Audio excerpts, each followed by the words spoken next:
I mean, this is a sport that's on the precipice of irrelevance. The games are taking over 3.5 hours. Playoff games are taking over 4 hours. Game's too long, too slow. Who cares? This is a situation where baseball's in trouble to begin with. I hate to break it to you, baseball's dead. Baseball is dead. Rest in peace. It's a Monday. It's a Monday. You know what that means. You all know what that means. Means your team is about to get mentioned. Yeah, oh yeah. Oh. Mm-hmm. A league-wide lathering. Oh, it's going to be a league-wide lathering, as the folks in Stockton used to say. They also used to say that you can trade on anything on Kalshi, Dallas. Did you know that? False, because I don't know that the majority of the people could even read that if it was presented to them. But to your point, they found out, because you find shit out in the streets. You might not read it in the streets, but you find out in the streets. That's 100% correct, because on Kalshi, you're trading against peers in a live market, meaning that there's no house. And as the probability changes, you can buy in and out of your position. And for a limited time, you can download the Kalshi app and use the promo code BID to get $10 when you trade 10 on Kalshi. That's Kalshi. Kalshi. Trade on anything. What's that show that you've been watching, Dallas? La Casa de Famosa. Kirby was fucking swinging around the floor the other night, buddy. I was in a trance. La Casa de Famosa. Yeah, that's the good stuff. It is. We decided before we came on today that this segment in the very near future is going to have music included. It needs it. It does. What's the segment that Boomer does when he's doing the highlights? The fastest 2 minutes in sports. The fastest 2 minutes in sports. Yeah, I feel like we need some fastest 2 minutes in sports music that isn't going to get us a copyright strike. I bet Boomer will let us just use it. I don't think he'd have a problem. He might. You know, he's a friendly guy. Yeah, he's super friendly. So yeah, I talked to him on the phone once. Did you really? Yeah, I had a call for an interview. I do have Chris Berman's phone number. I got to call. I mean, humble brag, Milky. I called the home run derby with Chris Berman. Oh yeah, just flexing on me. Yeah. What year was that? 16, San Diego. Yeah, 2016. Yep. He's a story guy. Like, you get him talking, and he's gonna rip you 10 to 15 stories of the coolest things behind the scenes you've ever heard of. He's unbelievable. Him and I connected like we talked about Hawaii forever, because obviously he lives in Hawaii and I lived in Hawaii for a while, and he was like, "Oh, really? What island? Windward?" Like he's just like, the cadence is perfect. Well, the whole conversation was just like one word, like, you know, North Shore. I was like, yeah, Matsumoto's? Yes, Boomer. Yes. Shout out NFL 2K5, the greatest halftime thing in video game sports history. Still bangs to this day. Greatest video game presentation, in my opinion. I mean, now that I'm thinking of it, Dallas might have one of the best baseball bucket lists completed of all time. Throw a perfect game in the big leagues, call the home run derby with Chris Berman, become a major league broadcaster and player. I don't know, what else would be, obviously win a World Series would be on. Yeah, there. that's probably right. That's if you were going to start a list, that would be number one.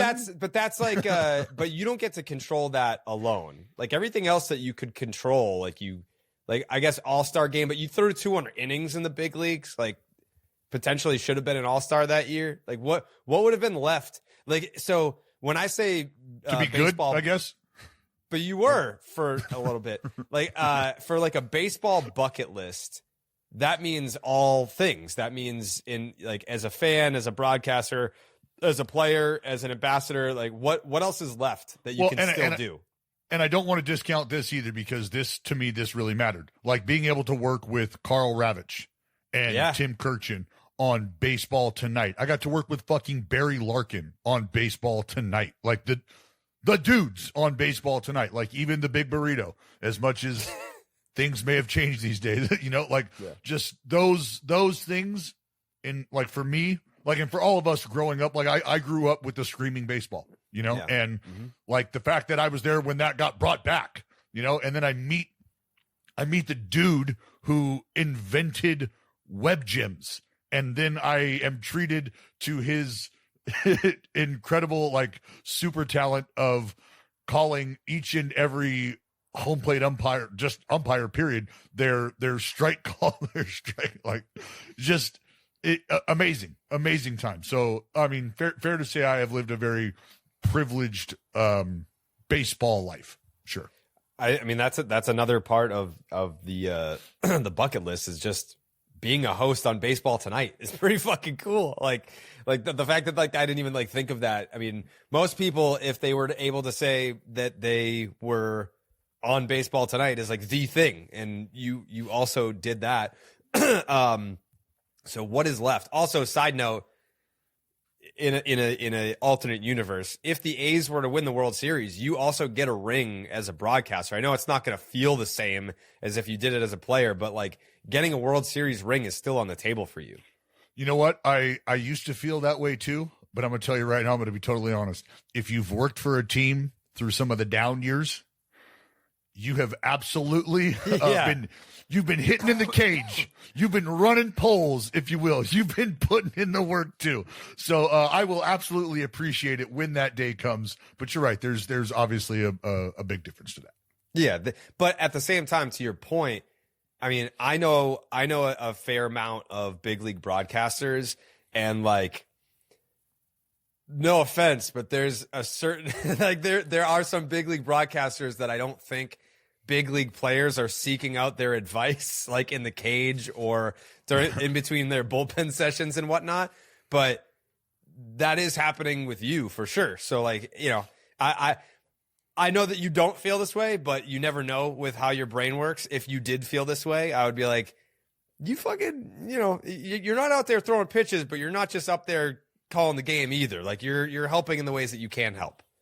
Yeah, well, you know, it's funny because I was just in San Diego talking to Don Orsillo, who actually tells me to tell you hello. I love Donnie. He said Jared and all those boys. What do you got, Tim? I was going to ask what he specifically said about me. Yeah, well, I think you were definitely encompassed in all those boys. So okay. for sure, that it's a direct hello to you as well. Thank you. But we were kind of laughing and joking about that same exact thing, you know, like you just try to make an impact. Because I was talking shit on the air, not talking shit, but I was like, yeah, me and Donnie O and Mud, we're figuring out a way to get in the mini yacht. Get in Orsillo's mini yacht and go fishing, and Orsillo's like, we're not going to fit us, me, you, and Mud. We're just not going to fit. And we're like, you know what? We'll use Mud as the anchor, you know. And he's like, we're doing everything we can. We're doing everything we can, right, Dallas? Day in and day out, we're doing everything we can to try to. And it was like, yes, you are. So what's left? Take out the ring. What's the biggest baseball bucket list item that you have left? I don't know, man. I don't really like when you ask that. I don't even. I think the last thing, and it's like, you know, I've done this to an extent. You know, I've been coaching in spring training the last handful of years with our minor league guys. I was in big league camp this last year, so that itch, which continues to itch, is getting scratched. But that's also something that I have the opportunity to do, to your point, you know, during the season, whatever, having conversations with guys. But like being full on, you know, field staff for Put the uni extended period of time. You think they give you your number back? Oh yeah. Yeah. Is someone wearing it right now? Me and Bushy. Yeah. Our hitting coach, our executive. Oh, okay. That's easy. Yeah. Executive hitting director, Darren Bush. Yeah. But I mean, with all due respect, I would, because he's been in the big leagues longer than I have, I would not ask for that number back. Like I would give him that respect. Like, you've been here. I understand that I played, but my brain works that way, where you've been spikes in the dirt longer than I have. You can wear that number. Like, I'm nobody to tell you get to wear that number. But that's your number. Yeah. He's going to want you to come correct with a rollie or something. Yeah. I mean, I could just buy Bushy a nice fishing reel, and I think we'd be square. Knowing Bushy. Yeah. Maybe some of the finest camo out in Bass Pro, and we'd be good. But yeah. What about A's Hall of Fame? Yeah, I mean, foregone conclusion, baby. Yeah, no, I feel like I'm not. Yeah, I feel like look, I had the opportunity to join it was like the 50th anniversary team, and they gave us all like a special jersey and stuff, and like those moments, dude. Like when I was on the bus with Stu, I mean, you and Jared, Hey, you guys know, and Milky, you'll find this out. Like I am very good friends with a lot of those older guys from like 72, 73, 74, and obviously the 89 guys too. And it's because of the time that I've gotten to spend with them in fantasy camp. After the day is done in fantasy camp, Stu, Steiny, and Carney, their first year all back together. Like they were like, I was walking out and Stu was like, "Where you going, man?" And I said, I'm going home. He's like, "No, you ain't. Come on." And I went into the clubhouse, like to the clubby's office, and they had chairs. They had 4 chairs lined up. 3 of the chairs had their own ice chest full of beer in front of them, and I had a chair. And they were like, "Sit down." And we're there every day for 3 hours after drinking beer, and I'm just listening to these dudes tell stories and talk shit to each other, right? Talk shit about each other. It's just an epic moment in my life that I can't believe actually happens.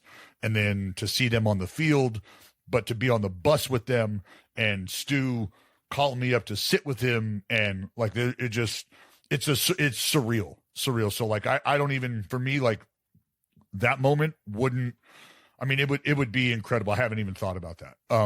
But I think it's because I've been spoiled with the relationships that I have with guys that I would take a bullet for, guys that I looked up to, guys that I worshiped as a kid. So that's why maybe I haven't even thought about that. I think that day will come.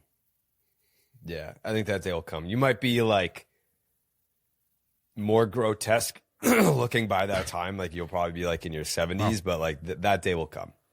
Wow. I was just told that I aged fairly well for a white man by my friend that I hadn't seen in 20 years. Can I see your side profile, Dallas? Yeah, I don't think we need to do that, Milky. We don't. Okay. Here, you want? It looks good. I was going to compliment you. Yeah, that's right. I'm very jealous of the beard. See, if I had something like that, Jared would say it sucks, but he supports it with you. Well, Dallas. Him telling me that I would be grotesque is your example of support? I think that was more of a skin aging thing than a beard thing. Wow. Yeah, he looks weathered, Like, I don't looks think like so. He's been like in the desert for a bit. Jared's just jealous of my glowing skin and the fact that it looks like somebody fucking drew me in a comic strip and I just jumped off the page. I think that's what Jared's jealous of. I am jealous that once upon a time Dallas had like long, luscious curls. Like that was the look. Yeah. That was the look for nobody. Absolutely. No. Nobody enjoyed that. No. I enjoyed that. I see pictures of myself in the broadcast booths that we go to because they all, everybody takes pictures of you and your partner at the time. And I look at and I see those pictures where I had like my hair pulled back in a fucking ponytail, like in a bun, and my curls are just banging out the back. And I was like, how did nobody just walk in and just purposely shave my fucking head so that they didn't have to look at that? How did that not happen? We're a few more years from into AI, from all replays of your perfect game having you with your current head. They're just going to replace that bad haircut you were rocking for the perfect game. It's just going to be images of current Dallas Braden raising his arms like this. What? Why was it a bad haircut? I'm sorry. Were we not talking about that haircut? We were talking about Oh, geez, that's awkward. So now we're talking about 2 bad haircuts. I mean, that haircut was closer to this haircut than the other haircut that we're talking about. Oh man, so that's like a decade. That's like a decade of bad haircuts now that we're kind of stumbled into that one. Like, admittedly, the haircut needed the hat to look good because, like, the party in the front, people didn't really show up to. But the lights were already on. The lights were on. Yeah. The party in the back was great, but yeah, there's a disco ball on in the back. There was just the you got to go home lights on in the front. there's a couple of dudes hanging out on a couch in the front. The deck is collapsing. The wooden deck is folding onto itself. Yeah. Not great. Admittedly not great. No. Anyways, without further ado, you know what? I'll get it started. I'll get out in front of this. Okay. First series we're going to talk about is the Chicago White Sox. My Chicago White Sox losing 2 out of 3 to the San Francisco Giants over the past weekend. Interestingly enough, right? Coley's been hot on Chappie. He's ready to give up Caleb Durbin. He wants Matt Chapman. And I'm like, I know he's a platinum player over there at third base, but like the OPS plus, he's a below league average bat. In this series, he hit 500. Hit 500 with a 1283 OPS. It was all Giants. And then obviously Miguel Vargas, who has basically been the Chicago White Sox best offensive player for the whole fucking year. He had a 1227 OPS in this series. But you had Chappie, you had Schmidt, you had Bader, you had Arias, you had Devers with a grand slam. Even fucking, I guess Willie Adames contributed a little bit in this series. But it was really the story of the Chicago White Sox offense not doing a whole lot besides Vargas, and that led to them losing 2 out of 3 over the weekend. So I did want to also point this out about the San Francisco Giants. They are record-wise pretty much neck and neck with what the Boston Red Sox are doing, but it feels like the vibes couldn't be different. Like the Red Sox just fucking mope around and they don't have fun, and it's like, this is miserable. And then you watch the Giants and then they're fucking each other in the outfield. Like they'll win 1 game a week and they'll celebrate like they are 9 games up in first place in the division. I guess I have to respect it. I'll ask Dallas this.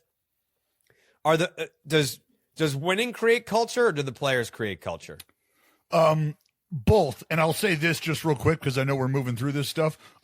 It's easier to become excited about winning when you're winning. Call me crazy. I know that's a revelation, but when you win, it's fun to win. You realize it's fun to win. You have fun winning. But it's the players who, in the moment, say you've lost 7 in a row and you win a big blowout game, or it's a tightly contested game, you get super excited about, you fucking celebrate. You want to know why? Because it's really hard to win baseball games in the big leagues. It's really hard. It's difficult. It's not easy. It's a tough job. And I'll say this, it's almost like, I think a couple teams that you just highlighted with the Giants and the Red Sox, it's almost like those two teams could very well almost take on the personality of their fan base. Because you said the Red Sox, even when they win, they're moping around, they're pissy. There's a Giants podcast that's going on that those guys do a great job of highlighting the players, loving on the players, enjoying the players. And I've heard a Red Sox podcast where these guys, great dudes from what I understand, but just they fucking suck. You're trying to trade everybody. I watched one guy actually get the entire staff fired, Jared, believe it or not. So those they are didn't just fire my enough 2 cents people. on. Fire more people. That's my new stance.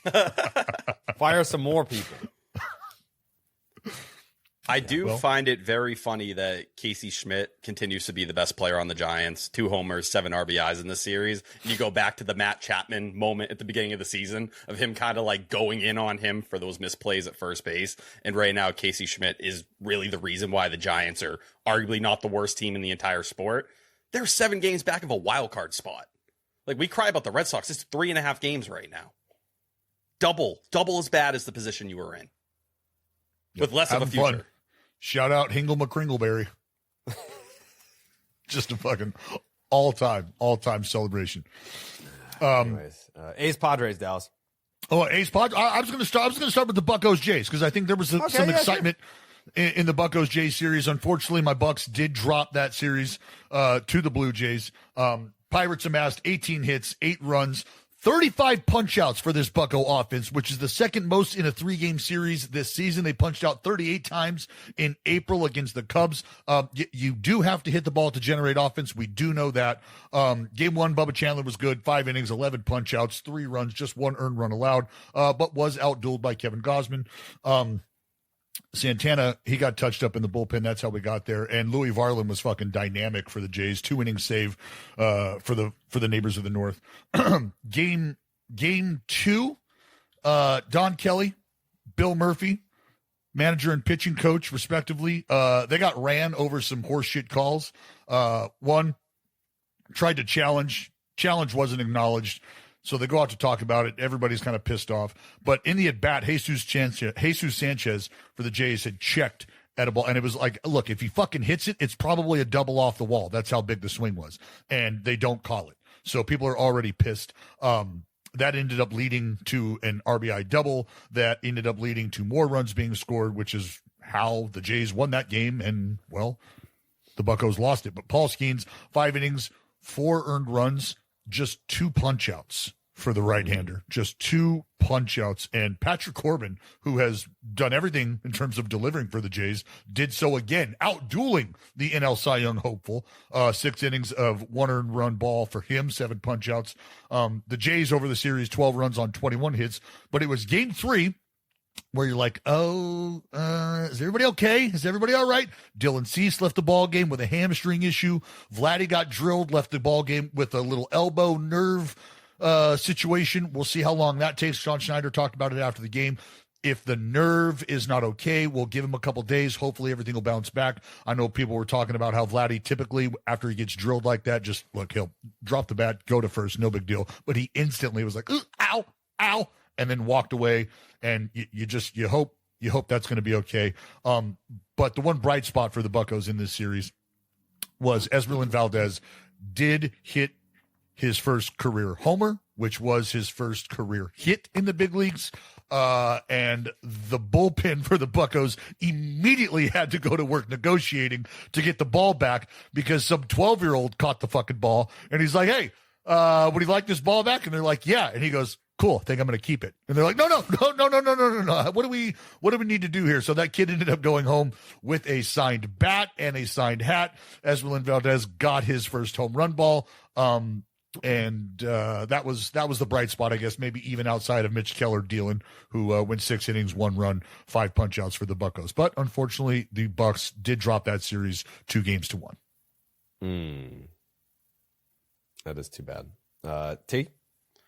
Yeah, the Red Sox and Twins. Red Sox were swept by the Twins, and it really destroyed my mental health over the weekend. It was really bad being there Friday, and I got to live out a little moment. Tarps off in the ballpark, doing the entire thing based off some of the conversations we had. Guess what? None of it mattered. Friday and Sunday, what was so painful about those losses, in my opinion, was those are games that this Red Sox team is supposed to win. The games that this year where if you had just been able to score 5+ runs, you never even think twice about it because the pitching staff had been that good. Despite Payne Tully going out there, surviving a tough second inning in the first game, Justin Slayton shits down his leg. First earned runs given up all year. Gives up 2 different homers as well. Austin Martin gets him. Byron Buxton gets him. And Buxton just continues to kill the Red Sox. But he shit his pants on Friday. Garrett Whitlock ends up doing the same thing on Sunday. This was a top 2 unit in terms of bullpen ERA in the entire sport going into the series. And they had opportunities to finish these games and they couldn't. Even Saturday's game where, a lot closer to the games they've lost throughout the year, these kind of low scoring affairs where they get edged out just barely. 1 for 11 with runners in scoring position. Bad errors that go back to Wilson Contreras at first base. You could go to the series finale where you had some bad defense from Carlos Narvaez really ring through. But the worst and the rock bottom moment of it all, 9th inning, Sunday, you have all this momentum in the 9th inning. All this kind of craziness. Connor Wong misreads an IKF ball that IKF thought was going 600 feet over the monster. Isn't full sprint. Did not read the ball well off the monster. Chad Epperson, who's the new third base coach since the firings that Jared caused. Just bad send. Very aggressive on the play because of the weather conditions. And that led to the Narvaez error earlier in that game. The Red Sox end up coming up just short. The Twins are now just 1 game below 500. The Red Sox are back to their rock bottom point. 8 games below 500. Wow. Tyler, just a quick follow up here. When were you born? 1998. 1998. So the last time that Minnesota swept a 3-game series in Fenway was June of 94. So predating. Do you know who was on that Red Sox team? I actually do, because that was going to be the next thing that I said. Was it? Yeah. The broadcast was killing me every time they mentioned this. There are a lot of great names on that Red Sox team. Who was it that was killing you? It was the Cody Clemens, Roger Clemens thing. The whole conversation. Yeah. Right. Mo Vaughn, Andre Dawson, John Valentin, Otis Nixon, some great stuff. That's all I had. I just wanted to see. I mean, you weren't even alive the last time that this happened. No. And honestly, as bad as the series was described, it was that painful to watch. Yeah, I mean, the Twins that aren't any ninth inning good. was one of the worst things. That's another big problem, is that they got swept by a team that's no good. Taj Bradley came in, shoved it completely down your throat like it was nothing. Good. And Taj Bradley's good. Very good, especially the adjustments they've made since he left Tampa Bay. But very miserable weekend. And yeah, the Red Sox deserve where they're at right now and on life support with the Braves coming next. Jeez. Oh, God. Oh, gosh. Oh, don't worry, guys. It's a great slate of arms you're facing. It's Chris Sale, Bryce Elder, and Spencer Strider. Things are awesome. The fun thing about the Chris Sale thing is that everybody gets to up their angst level because of the other, trade that shouldn't have happened in recent Red Sox history, where they gave away a legendary player for, a return that turned out to be nothing. But you know what? Yeah. Silver lining. The Red Sox are pretty familiar with Chris Sale, right? So, I mean, they got inside info. That should work out. Just think, Ryan Jeffers did not play in this series for the Twins, who has been unreal offensively all year, and Byron Buxton took the series finale off. They weren't even giving you everything they had to take you out, and they murked you. Quick timeout to talk about our friends at Hims, because when thinning starts, it's not just your hair that takes a hit. It can change how you feel day in and day out. Hims makes it simple to take control of hair regrowth with personalized care that fits your life. Hims offers convenient access to a range of prescription hair loss treatments with ingredients that work, including chews, oral medications, serums, and sprays. Doctor-trusted ingredients like finasteride and minoxidil can help stop further hair loss and regrow hair in as little as 3 to 6 months, and you shouldn't have to go out of your way to feel like yourself again. Hims brings expert care straight to you with 100% online access to personalized treatment plans that put your goals first. Find the right hair growth treatment for you with flexible subscription options, access to 24/7 provider support, and once-a-day treatment options that fit your daily routine. Think of Hims as a digital treatments front door that gets you back to your old self with simple 100% online access to trusted for real health concerns are all in one place. For simple online access to personalized and affordable care for hair loss, ED, weight loss, and more, visit hims.com/BID. That's hims.com/BID for your free online visit. hims.com/BID. Now back to the show. Jared, did you have anything you wanted to add on the Red Sox getting swept by the Twins? You were coming in and out. No. All right. Guardians, Phillies. This is a good one. Locally known as the battle for Rhys Hoskins, obviously. He's made his former team, the Phillies, pay in recent baseball history, and that continued in this series. He's got 3 homers and 2 doubles in 9 games against the Phils over the last 2 seasons. Travis Bazzana continued to step up. He had a big homer on Sunday. He's now slashing 294, 400, 424. That's an 824 OPS and a 135 OPS plus through 24 games and 100 plate appearances. Now, he's the first Cleveland player since Earl Averill to have a 400-plus on-base percentage and at least 1 homer through his first 24 career games. So that draft, we talked about it last week, I believe, just looks absolutely loaded in the first round. Bazzana acclimating very well. Cade Smith on Sunday added his 18th save. That's the league leader in Major League Baseball. In terms of the rest of the series, I mean, listen, this could have gone either way.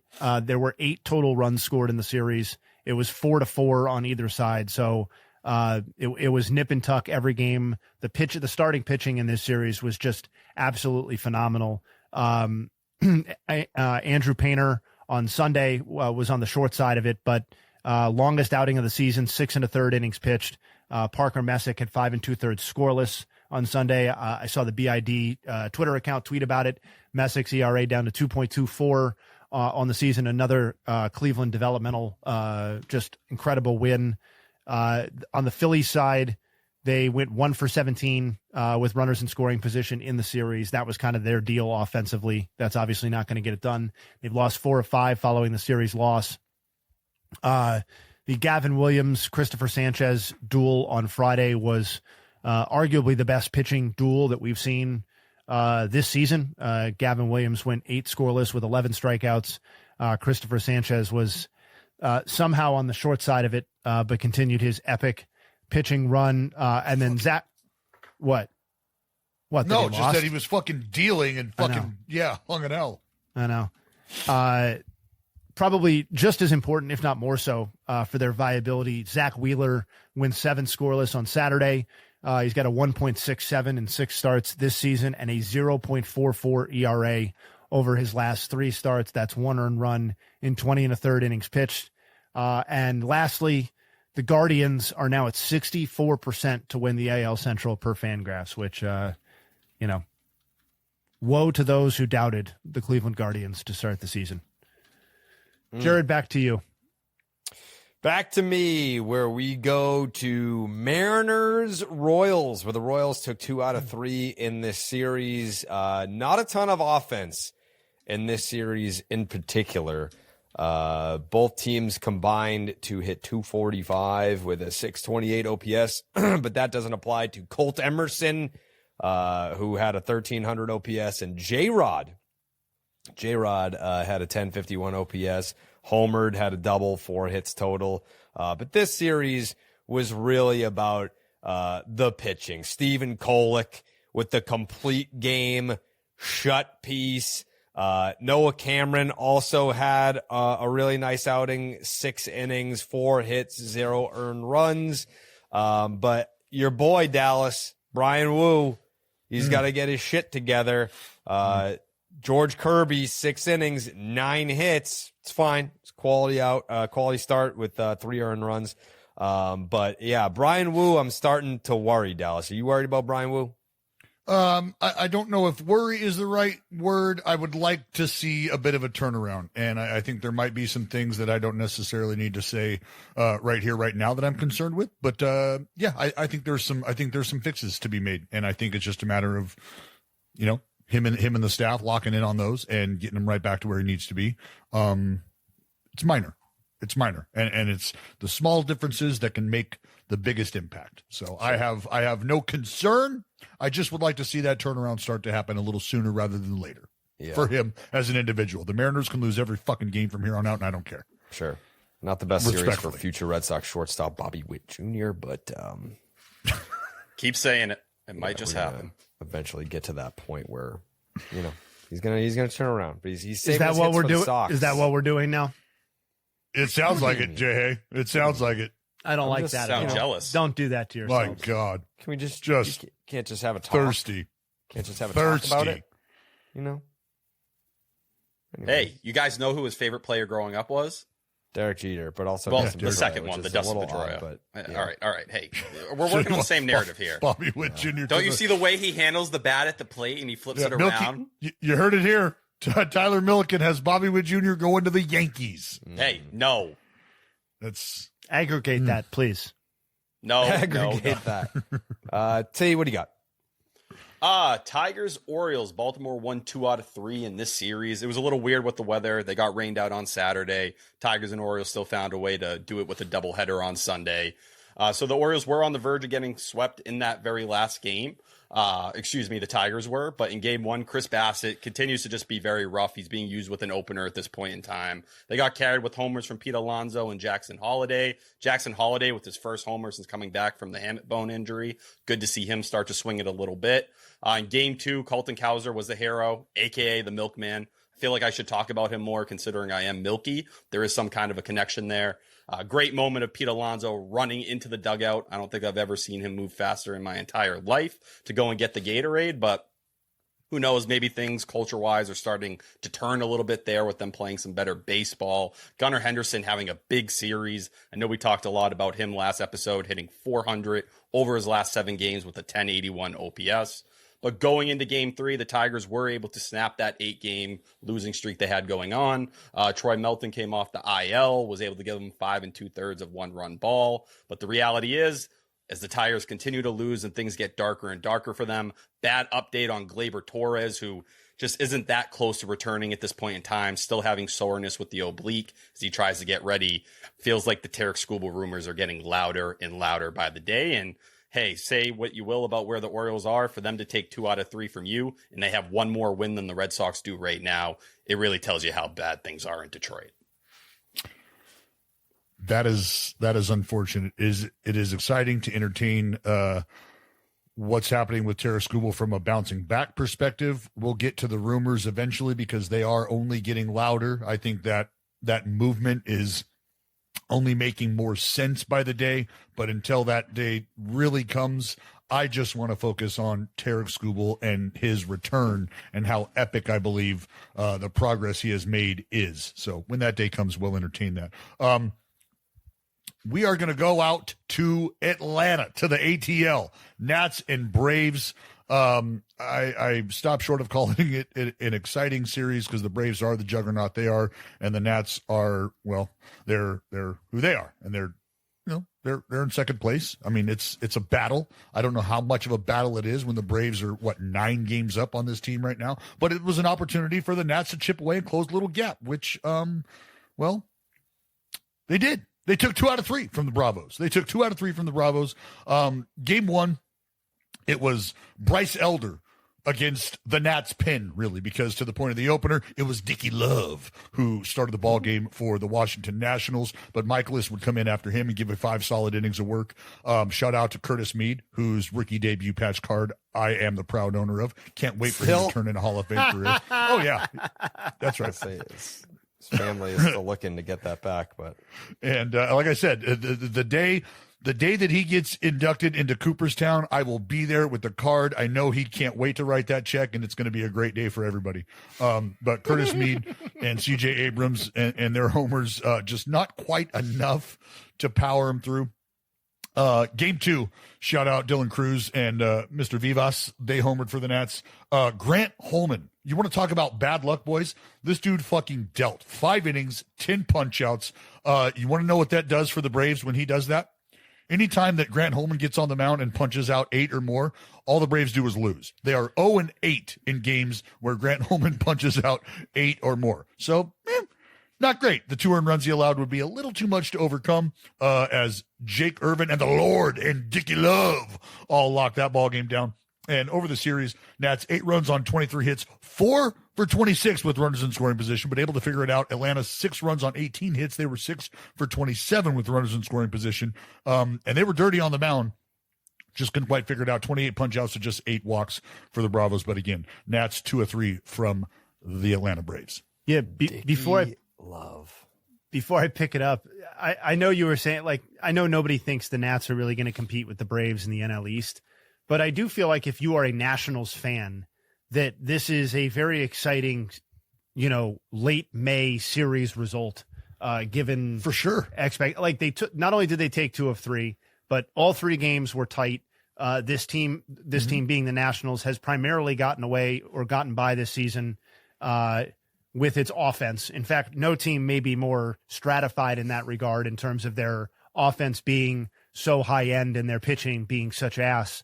But on Saturday and Sunday, like Jake Irvin and Foster Griffin, the combination of those guys across those 2 days, I believe it was 11 scoreless innings or 11 and change across those 2 starts. Like, I don't know how significant that is moving forward. I don't know how repeatable or predictive those 2 starts are, but to limit a very good Braves offense to that in a interdivision showdown, I don't know. The Nats continue to impress me in a lot of ways, given I had extremely low expectations and thought they were much further away than this.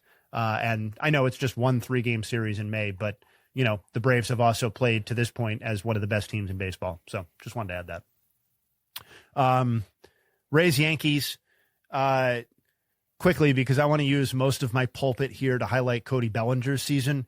Aaron Judge snapped a career worst 11-game streak with no RBI with his walk-off homer on Sunday. It was his 4th career walk-off homer and first since 2022. The haters would say that it was a homer in just 3 major league ballparks. There are 30 major league ballparks. It was a homer in just 3 of them.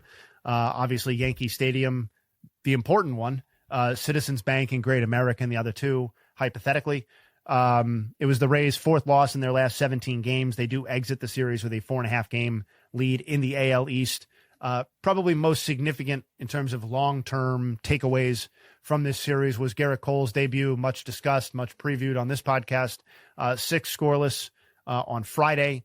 His velocity was consistent with previous seasons. probably neither here nor there, but was very fastball heavy in that opening start. 48 of his 72 pitches, which is obviously quick math, about 67%, were either his four-seamer or sinker.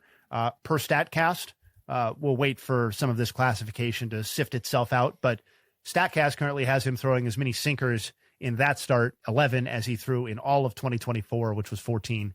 And then Cody Bellinger, quickly. I'm sure Yankees fans are extremely aware, but just quickly highlight the great season that Cody Bellinger is having, X percentage of the way in. He is currently tied for fourth among position players in MLB and BWAR, entering play on Monday at 2.9, behind only Bobby Witt Jr., Andy Pages, and Jordan Walker, and tie with Corbin Carroll. His current OPS plus would be his best single season mark since winning the MVP in 2019. His walk rate has exploded. It's gone from just under 9% to just over 15%. And it's the fourth largest year over year increase in walk rate from 25 to 26. And I don't know that this really means anything moving forward, but I was looking at his home road splits this morning. And again, partial season home road splits, not super significant, but he has a 1.209 OPS at home and a 525 OPS on the road, which even by small sample size home road splits is an enormous gap. So I looked at it a little bit more, and of the 89 MLB batters with at least 100 plate appearances at home and on the road, that gap is easily the largest. And in fact, it's basically double the next largest home road OPS gap in Major League Baseball among qualified batters. So that's Rays Yankees. The series was split 1-1 because we had a rain out. So no decisive winner in the series, but some important stuff happened nevertheless. Most of the exciting stuff was on the side of the Yankees, though. Mm. Did you see Garrett Cole's fat? Did you see that? This is a bad thing to keep doing. Why? I'm just saying, like, did you not see it? I don't give a damn what the body looks like. The idea of Garrett Cole, Max Fried, excuse me? Wow, that saying, was watch your mouth when you're talking to Milky like that. That was mean. Just really? saying. Because I'm sitting here as a fellow scared Red Sox fan and knowing that Garrett Cole and Max Fried and Cam Schlittler are waiting to carve me up inside and make me feel like a loser regularly. I'm not looking forward to that. I'm actually quite scared. I mean, I'll say it. But like, we're not thinking about the division. Who cares? The Yankees what are gonna, you thinking about? Yeah, exactly. I'm thinking about 2028. That's what I'm thinking about. Oh, I'm thinking about the White Sox. That's what I'm thinking about. I'm thinking about the White Sox. Thinking about 2028. This team sucks this year. They're not going to play next year, so 2028. As a Red Sox fan, Jared couldn't be more invested in any other team. That's what he's doing as a Red Sox fan. All right, Rocky, what's next here? Go, please. Who the fuck would be invested in this Red Sox team? Who would be afraid of the Yankees if you're a Red Sox fan right now? I'm terrified. You should be afraid of the fucking Orioles. You should be afraid of the who's ahead of them in the American League? Everybody. Yeah, but like name a team. There's That's what I'm 3 saying. teams behind us. It's like throwing. That's what I'm saying. So, you should be afraid of the Astros. You should be afraid of the Angels. The Angels. Yeah. That's who you should be afraid of. The Angels and the Tigers. Yeah, they're the coming Royals and the fucking Rangers. That's who you're competing with. The Yankees? Jesus Christ. We're talking about Rangers. Rangers are in a different stratosphere than you guys right now. You're not in. I agree. Yeah, they're 2 games ahead right now. Anyways. Positive run differential. Rockies D-backs, baby. You're never going to believe it, but the Rockies were not able to win this series. The D-backs took 3 out of 4. I think the main story for me is the fact that Eduardo Rodriguez is having a fucking career year right now. He went 7 innings, 4 hits, complete shutout. It was 4 strikeouts and 1 walk. Eduardo Rodriguez is in his age 33 season. He's got a 2.24 ERA through his first 10 starts. His career ERA, by the way, 4.10 for his career. His career in 245 starts, 4.10 ERA. And I wouldn't say he's in the Cy Young conversation just because it's a very competitive field. But I mean, I guess, yeah, he's not going to win it, but he's certainly in the conversation of pitchers who are off to a tremendous start in the 2026 season. Ketel Marte, about damn time. He hit .563 against the Rockies, got on base at a .611 clip, and slugged. He slugged .938.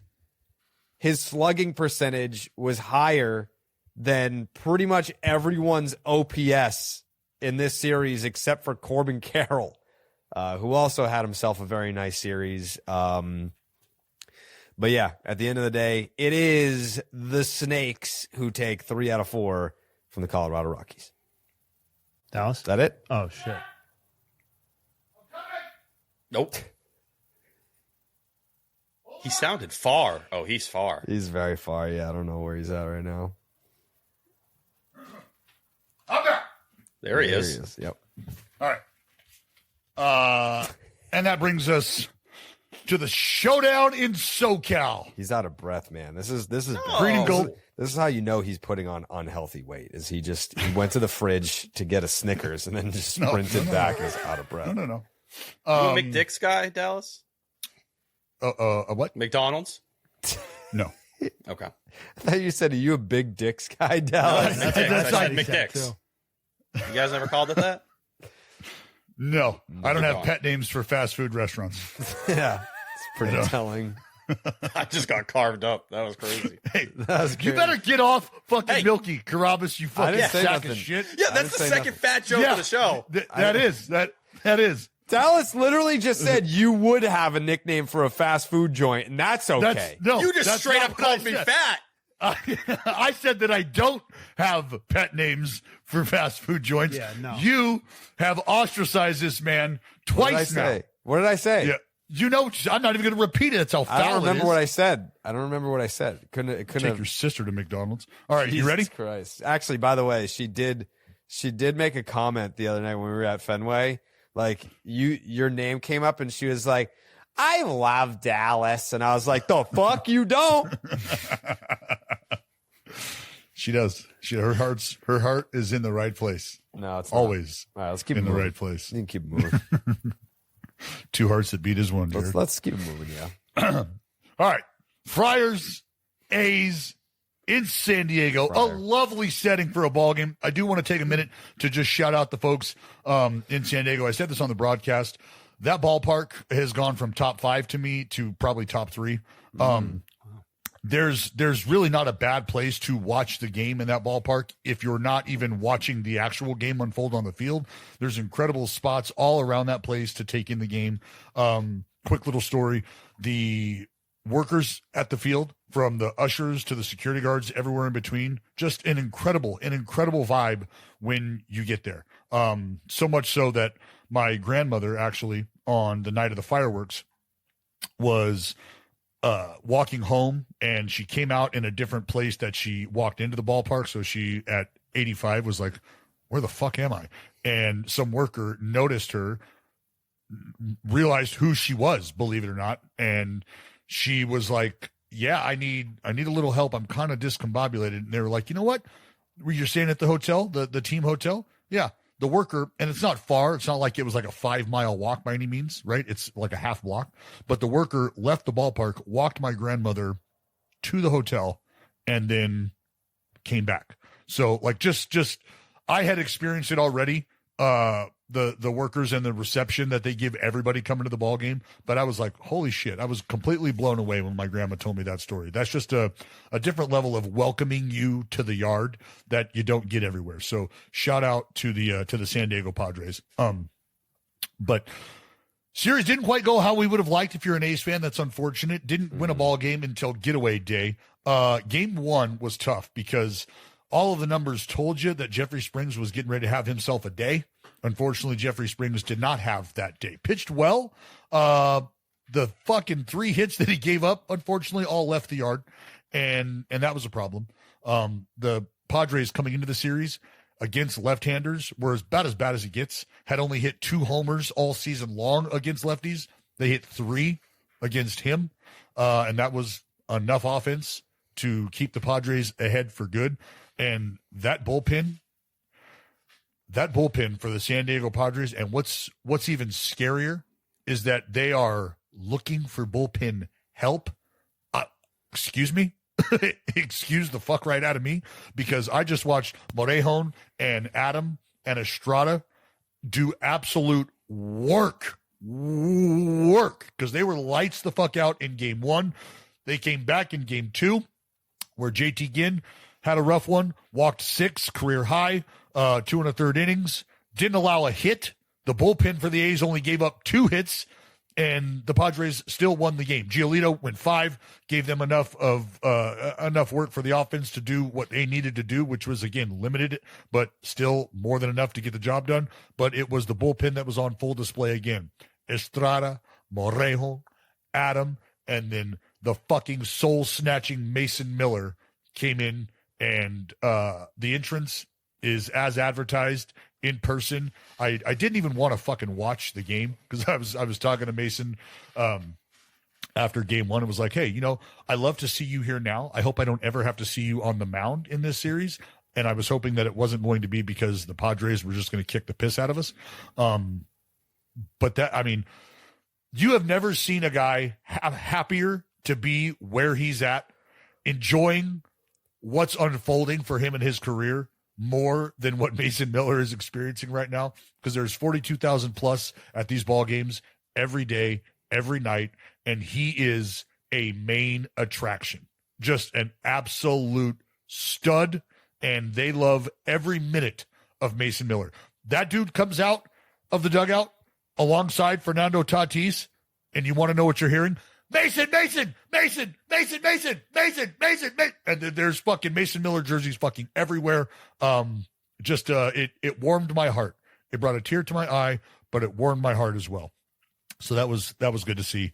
But yeah, unfortunately for the Athletics, just not able to pull it out against the Padres. They did, however, I don't want to say unveiled, but we have been getting comfortable with a new top of the lineup. A nice little dynamic combo in Cortez and Kurtz, who in 2 out of the 3 games led the game off with double knock, able to get runs on the board early.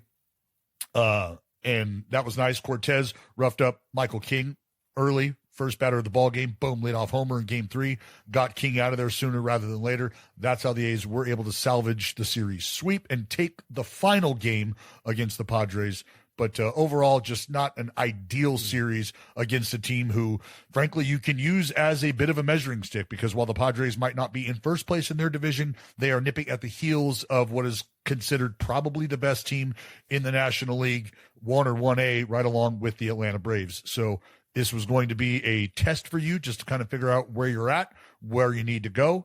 And unfortunately, I'm not going to say they failed that test, because I think that would be indicative with a sweep. But they got to go back to the drawing board. They got to hit the books again, if you will. I'm looking at the Calci odds for the NL West. And, of course, the Dodgers are always going to be the favorite. They're the Dodgers. But, I don't know. I'm curious to see. I mean, their odds got cut in half in 2 days. They were at 14.5% on May 23rd. At 4 p.m. and they're currently at 7%.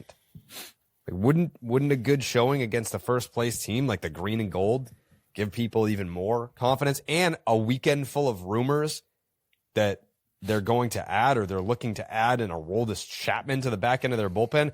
I would want to get in on the Padres right now. If I were someone that was looking at the NL West, I was on Calci, I was using the promo code BID, and I'm looking to trade on there, I would say that there's tremendous value with the They're only a game and a half back.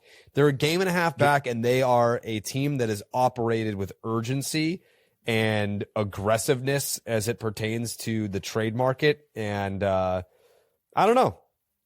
Obviously we're looking at the 2 rosters, and we can definitively say that the Dodgers are unequivocally more talented than every other team in the league by a large margin. But there's also the World Series hangover, the double World Series hangover.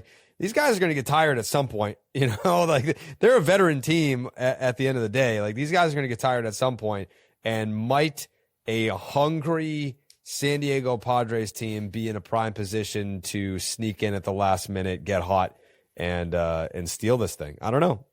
Well, you also talk about like some of the players on that team that haven't given you much, like Manny Machado and Fernando Tatis Jr. They're giving you nothing. At the front of that. Merrill's giving you nothing. Yeah, that's an incredible place to be at for the Padres to be this good at this point in the year. And you've gotten nothing from those guys. So even if some of the Gavin Sheet stuff or whatever you want to frame it is not something that you can bet on or maybe feel super confident in the second half of that maintaining, you have a lot of guys that are due for a flip of the switch in that way. And to hear the Padres being mentioned in rumors, whether it was Chapman or Senzatella or Skubal or whatever it may be, to hear them start to enter those convos again with this new ownership group, that's the stuff that kind of excites me and pushes me, because that tells me AJ Preller is going to get to be the madman he always likes to be. And whether it works out or doesn't, that's a fair convo. But if you're going to let him cook, there's always a ceiling there that, who knows? It could be your year if he clicks on the right moves and can kind of get you over that hump. And we know they're hungry there because their hands have been tied recently. And I can tell you this from talking to guys on the Padres, talking to some of the staff members too. I mean, their bullpen coach and I were teammates in the minor leagues. The idea of getting Aroldis Chapman there is it's almost like they not even thinking about it, because if that does become a reality, it feels like, I'll put it like this. There's a lot of confidence that the gap between them and the Dodgers as it sits right now might be as big as it gets all season long. They feel really good about being able to keep pace. And I think this will always happen. I think it'll be a quiet pacing of the Dodgers, because there's going to be a lot of noise about what the Braves are doing. There's going to be a lot of noise about how the Dodgers are able to rebound with their pitching staff and overcome some of those injuries that they're dealing with. And what will you have happen? You will quietly have the San Diego Padres, who are lacking some of the key offensive contributors, relying heavily on the run prevention department. And all of a sudden you're going to look up and you're going to realize we're in a pivotal part of the season, and there's still not much of a gap between the Friars and the Dodgers. And if you're the Dodgers, that becomes a lot scarier, I think, than it becomes anxiety filled for the Padres to have to try to catch that team. And if you can just kind of slowly and steadily cruise and have the confidence that you have in the bullpen that I just mentioned, then it's gonna be a problem for the Dodgers if they can't figure things out. But again, what scares you if you're a Dodgers fan right now? Probably nothing. The fact that you know. Like, they just played them and took 2 out of 3. So, well, is it? Well, but I mean, is your biggest fear the fact that you don't get Snell back, and whatever you get from him, this is not going to be great, and the fact that Glasnow, whatever you get from him is not. If those are your biggest fears, doesn't it feel like those questions can be answered through the free agent market or through the trade market? Excuse me. If I'm a Dodger fan, I am mentally conditioned to just expect the next person who steps up to be able to fill the void of a superstar 2-time Cy Young pitcher, and we just keep it rolling. So here's what, thank you. And look, I understand, and I hear the noise. I hear the noise from people who want to say, all these fucking guys on this podcast want to do is put every good player on the Dodgers. That's all they want to fucking do. They want to give the Dodgers all the good You know why you think that? And you know why we say that? Is because that's what has happened. That's what has happened. Well, and they're on the list for Skubal, right? Per who's ever reported. Correct, Jay Hay. Finalist. I was going to make you say it, not me.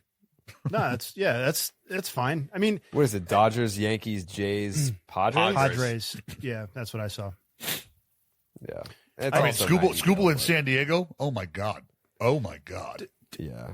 By the way, especially if like the Tigers end up eating a large portion of that money so they can just emphasize a prospect return, like it just becomes more and more plausible, and then maybe some other teams do start to enter the combo. I think I'm on the lower end of the Padres' viability against the Dodgers, because like I hear what you guys are saying about listing off their core players who have played, well below expectations to this point. I can do that for the Dodgers too, though. Like I can do that with Mookie Betts, with Will Smith, with Tucker. to Kyle Tucker. Like, just because there are like 4 other star offensive players on the Dodgers that have taken care of business in the meantime, that actually, to me, like I feel like you can make similar cases, and the Dodgers just are overwhelming in all the other areas. Yeah, Jared, what's up? I just wanted to note that the Dodgers and Padres, beginning on June 26th, play each other 7 times in a 10-game stretch. Love that. It'll be a pivotal stretch. Love that. Yeah. Love that. A month from now, they will play each other 7 times in 10 games. And the team that's in between, the team that's going to get sandwiched in between for the Dodgers, that would be your homeless ass Sacramento A's right in the middle there. No problem. We like it. We like it. We don't have to discuss this now, but more of an existential question that we can marinate on for a future podcast. One of the people Milky brought up or maybe it was Dallas, who are playing below expectations, was Jackson Merrill. Just posing the question, what are the chances that we have already seen Jackson Merrill's best season? Ooh. I'm starting to fall into that camp a little bit, I'll be honest with you. Really? Man, I don't want to believe that. I don't necessarily want to believe it, but, this idea that he's just like destined to be this core lineup piece is based off of basically one season of baseball. Yeah. Because he was more like pretty good last season, kind of like, okay, good, okay-ish. And like this season, he's not been really anything. So what did he get? Did he get to 5 WAR or was he in the 4s? For last season? 24? At his best year. Yeah, it was, per Baseball Reference, it was 4.5 wins above B-Ref replacement. has him at 4.5. Yeah. It's about what I would have guessed. I think he can get in the 4s again. Maybe it's like a 4.3 or something, but so I guess that would make the statement true that we've already seen his best year. But like when I say that out loud, like we've already seen his best year, it's like, oh, well, he's going to be like a 1.7 at best for like the rest of his career. I think we'll see him get into the 4s again. It's more just like, because like a Machado bounce back to me is more like, that's more of like a 1 season, like partial season solution. The viability for the Padres long-term is obviously built around Tatis and Merrill, the 2 guys that they have signed to long-term extensions for, lots of money. It's obviously a huge difference between the two. But like if Jackson Merrill isn't a core piece or isn't a 4 to 5 win player, it doesn't doom. I'm not saying it dooms them necessarily for this season, but I do think it's an interesting kind of he's an interesting like kind of flex point player around the league, where it's like this guy was and maybe still is viewed as a core piece of the team that he's on, but like to what degree is that still true? The interesting thing about the Padres too is, as much as we're talking right now about how they can stay competitive, and it might be one thing to add a Tarik Skubal and you get really excited about that. If you zoom out, is it really the pitching that they need help with? This is an offense that has struggled to score runs consistently, to generate offense consistently. They had the lowest OPS in baseball. Or excuse me, I believe it's the second lowest OPS in baseball. I'm trying to think back to my notes that I was writing during the series. I know that they are at the very bottom of the list just in team average, and I understand that's a very generic statistic to go on, but on the whole, having trouble generating run scoring opportunities. That's a problem. That is a problem. Is it fair to say that they probably need, if they're lacking some contributions from some key parts, from some vital parts of their, is it fair to say that they might need offensive help more than they need another Cy Young contender or a Cy Young winner? You are going to get, hopefully, Joe Musgrove back at some point and Nick Pivetta, and those are 2 guys that, are we going to put them in the ace conversation? No, but like those are legit guys that can serve in that number 3, number 2 tier when they're right.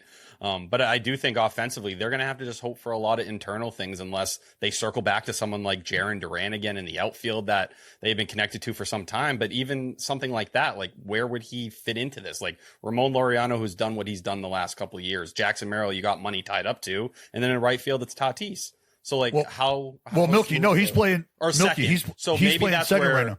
With Nick Castellanos, if you want to maybe lessen some of the playing time there and bank on someone like that, but it's not the straightest path forward. They've got half their roster right now hitting under 200. So they have so many bad players that it actually makes it, in theory, easier to upgrade because the floor to be better than what they've put out at some of these positions is in fact so low. But like, this is part of my problem with their bullpen heavy deadline approach or emphasis last year. And I guess my problem with an Aroldis Chapman, like putting your eggs in the Aroldis Chapman basket this season, is that like their postseason series last year, they didn't really even get to use the cool part of their team, right? They never scored. I think they scored 5 runs in 3 games against the series loss to the Cubs. Like, they never got to the point where they were able to deploy the shutdown portion of their team, at least not to the degree or with the leverage that they wanted to be able to do so. I hear you on the offense. It also feels like they need help in so many positions offensively. And that's why it's like Preller. Like, I do think there's something to like the shiny object accusation for AJ Preller, where it's like the hard task would be rebuilding this offense, right? But you probably can't do that in any really complete way mid-season, right? And their off-season moves pointed to the fact that they didn't have a lot of money to work with in terms of upgrading that offense. I don't think Verdugo, Castellanos, like the additions were pretty shitty, generally speaking. But like, adding Tarik Skubal, like adding Aroldis Chapman, like, that's one postseason game I don't need to think about. That's another reliever that just adds to the incredible strength of this team and just makes us sexier and we can shorten the game or whatever. Forget whether or not we can even score a run. You know what I mean? Well, because in the postseason, that's what we're doing, right? In the postseason, we're banking on being able to scratch across a run or two at a pivotal time, and then hoping that we can keep the other team off the board for the remainder of the game.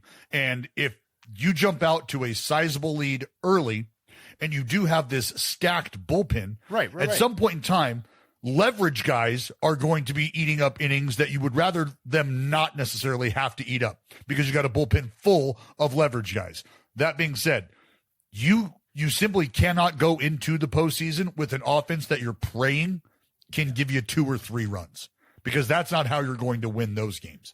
You have to be able to generate offense. You absolutely have to. And that's why I think, you go down the list and you look at guys who have gotten 100 more at-bats under their belt for the Padres, and Nick Castellanos is hovering right around that mark at 105. And again, we understand what his production has looked like, hitting under 200, an OPS of under 600. It's 578. There's room for an upgrade. There's room for an upgrade. The only problem is the Padres, I believe, have what is ranked statistically the worst farm system in baseball. Ooh. And that means you are not dealing from a place of strength. And they got their farm system depleted because some of their key pieces are now members of the green and gold Hala Leo DeVries. So you got your shiny piece. You got Mason Miller. But to your point, Jay Hay, if we don't see Mason Miller, how much purpose is he really serving? Because we're not in a position for his outings to lock down the postseason W's. His outings could very well be trying to keep the other team off the board to hopefully give the lackluster offense a chance to score meaningful runs. That's not how you want to go into the postseason. They are kind of middle of the pack in runs per game, but below league average, if that makes sense. Sure. Yeah, that's why I'm just like, I don't know. When trading Aroldis Chapman to the Padres, sure, go right ahead. But I don't know. I feel like fans over here are aiming way too high. Like, you're gonna get some good prospects, absolutely. Like, he's been automatic. Like, he's converted 27 straight saves. He's been unbelievable since he came to Boston. But like, you're gonna get Cole Reagans in this trade. Like, I don't know. Chapman has netted some great returns in his history of being traded. I don't have any confidence that Breslow's not gonna somehow fuck this up. We'll see. Well, it being a good return for one season or a couple of months of Aroldis Chapman is different than it being a return that changes the trajectory of the franchise. You know what I mean? Yeah. I mean, the Royals return is like all time, but also like the Yankees got a great return. Yeah, of course. Yeah. One of those was a decade ago, you know? Yeah. Literally. It's a $13 million mutual option with a $300K buyout for 27. But if he pitches at least 40 innings in 2026 and he passes a postseason physical, that deal locks in at a $13 million salary, which would once again be one of the best deals for a reliever in the sport. As long as he doesn't explode or something happens to him in the meantime. He's at 17 2/3 right now.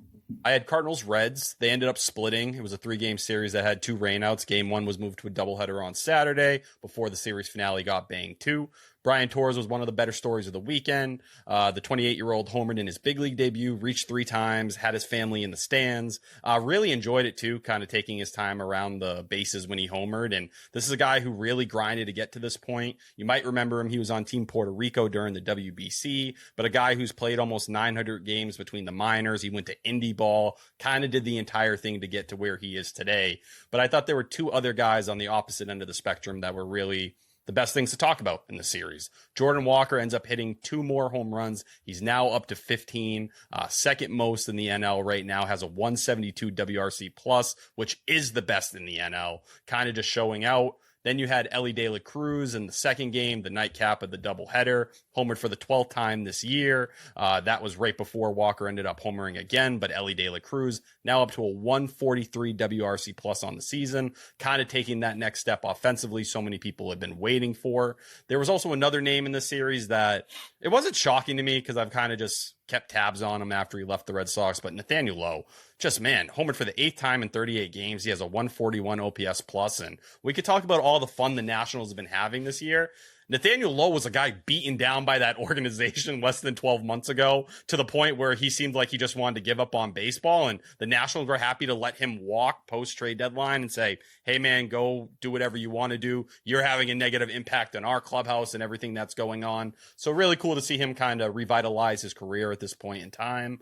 It did end with the walk-off in that second game. Blake Dunn had the game winner. Mason Wynn tried to make this like one hop, like ridiculous throw home, just did not get enough on it. And at this point, Cardinals are now 2.5 games ahead of them in the NL Central. The Reds are in 4th, though, due to the Cubs just being right in between them. And the game that did get banged on Sunday, it's been moved to August 17th currently. Wow, I love that rescheduling update there at the end. That's electric. Hey, listen, I know people are waiting on it. That is comprehensive. All right, we'll take us home here. It was Sunday Night Baseball for those of you who are not able to stay up late. Rangers, Angels, and would you believe the Angels swept them? Their first sweep of the 2026 season, their first series sweep over the Rangers since 2022, end of the season in 2022. The Angels had lost 9 of 10 prior to the sweep, and they've now won 3 straight for the first time since April 4th to 6th. So everybody knows how shitty the season has been for the Angels, but this was a bright spot against a division rival. On Sunday, we'll go in reverse order, because Reed Detmers was the series highlight. 14th pitcher since at least 1900, and the 3rd in the last 10 years. This is courtesy of Sarah Langs on Twitter. 14 or more strikeouts, 0 walks, 1 or 0 hits allowed in a game. The other 2 to do it in the last decade were Garrett Cole in 2019 and Christian Javier in 2022. Those 14 strikeouts by Detmers are tied for the most by anyone in a start this season. Shout out Emerson Hancock on May 2nd. For those of you who had Reed Detmers and Emerson Hancock having the 2 highest strikeout games through May 25th, you win. And it's the most by an Angels pitcher since Andrew Heaney in 2019. Those 14 are tied for the 2nd most strikeouts with no walks in a game in franchise history, behind only Frank Tanana's 17 back on June 21st, 1975. Detmers retired the final 21 batters he faced in this game. So utter dominance. In terms of other stuff that happened in the series that is of reasonable note, Mackenzie Gore for the Rangers, who has had generally a pretty rough season, first season with the Rangers. He turned in 6 innings of 1 earned run. That's his 2nd very good start in the last 3 outings, the middle one being abbreviated. The Rangers are 2.5 games out of the AL West after this sweep. and Fangraphs gives them a 1-in-5 chance at the division and a 2-in-5 chance to make the postseason despite this setback. Some more player-specific stuff. Zach Neto now has a career 333, 405, 667. That's a 1071 OPS with 8 homers in just 127 plate appearances in 30 games against the Rangers. He hit 2 in a game over the weekend. Trout homered on Saturday. Dallas's boy Walbert Urania delivered another solid outing. Shout him out, Walbert. Yeah. A lot of people talking Walbert. But I'm of course going to end on the negative for the Rangers side. Jacob deGrom roughed up on Friday. He now has a 6.45 ERA over his last 4 starts. Most alarmingly, that features 8 homers allowed in 4 starts, and more specifically, 6 homers allowed over his last 2 starts. He'd allowed just 4 homers through his first 6 starts of the season. All 6 of those homers over the last 2 starts have come off of his 4-seamer after allowing just 3 homers in his previous 8 starts off that pitch. So it's the first time deGrom's ever allowed 6 homers in a 2-start span in his career, single season or otherwise. And forget his Cy Young campaign, who really cares? But obviously any Rangers viability is going to begin and end with Jacob deGrom at the front of that rotation. And he's taken a very sharp downturn after a very solid start to the season. But Angels sweep the Rangers for the first time in 4 years. Well, it's big for the Angels, big for Max. Shout out Max. He wants a free laptop too. I might hook him up with one. He saw the kerfluffle on the internet. And he's like, I never got a free laptop, so we might. It's a good point.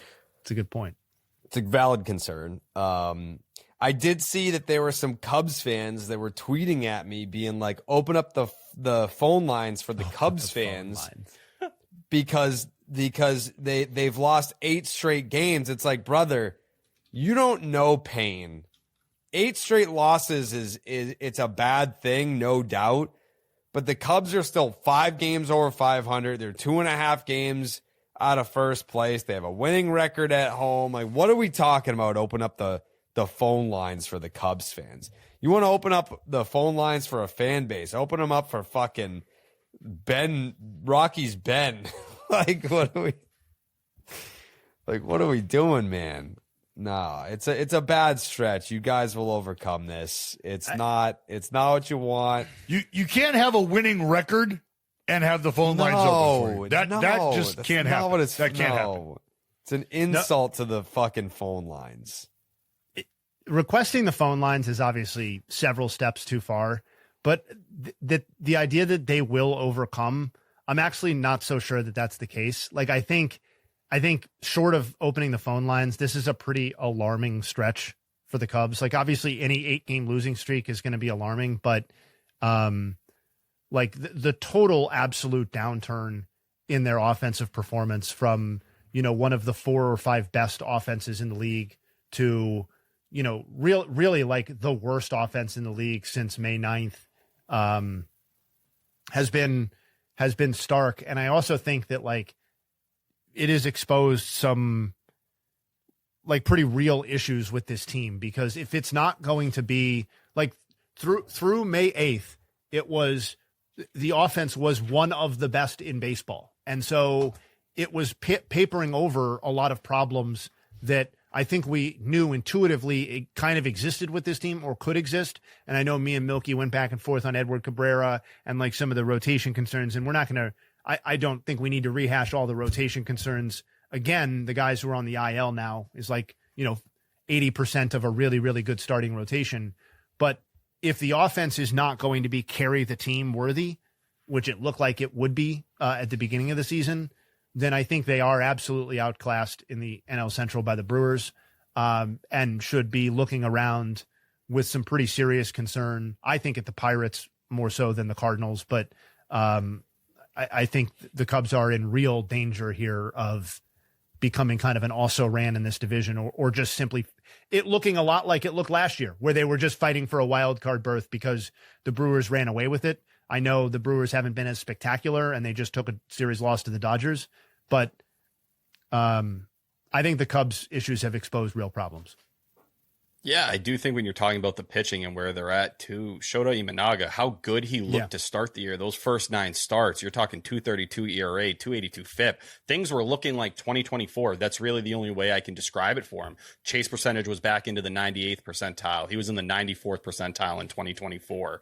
And he's made some changes to the arsenal overall. The four-seam fastball usage has come down. The splitter has continued to go up. But this is a guy who already this year has been more valuable from a WAR standpoint than he was all of last year. Already surpassed that FWAR total, just barely. But the big thing to start this year was that he had started to limit the homers. They weren't dominating him like they were a year ago, where he was one of the worst in all of baseball. Over the last 2 starts, 10 1/3, 15 earned runs allowed, 5 home runs, 13.06 ERA, 4.3 home run per 9. When he was sitting at the top of a rotation that lacks an ace, that lacks that guy right now with their current injuries, yeah, you don't feel as dire about the rotation as a whole. Unfortunately, when the offense is scuffling and now you take that guy out, you get the free fall you're kind of in because there's no stopper. There's no one who's showing up that day and able to kind of stop them from falling through the ground. And he gave up 5 homers in his first 9 starts. It's been 5 over the last 2. If he's about to regress and go back to what they saw a year ago, I don't know how the free fall really stops at that point, because yeah, I do think the offense is too talented to stick where they currently are.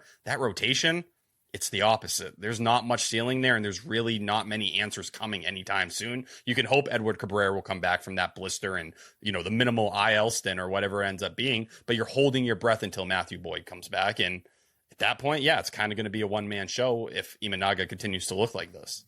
No, their starting rotation needs a lot of help. A lot of help. It has been, there's no other way to say it. It has been an absolute struggle. A struggle. And to your point, if Imanaga continues on the slip slide, where do you look? There's nowhere to look for help either. But my question might be looking to sell in May. I don't know. That's it. You got to start calling about a Sonny Gray and a lot of those options there. Hold on. Flag it. What is it? The pinky? Yeah. The pinky is that I have a thought, but I'm waiting for you to finish. Index finger is I need to speak. No, right I'm now. putting up the finger. I understand the rotation thing. I get it. But to me, the 5-alarm fire right now, the rotation thing has been a problem the whole season. Yes, Edward Cabrera is now on the IL, but we've established this.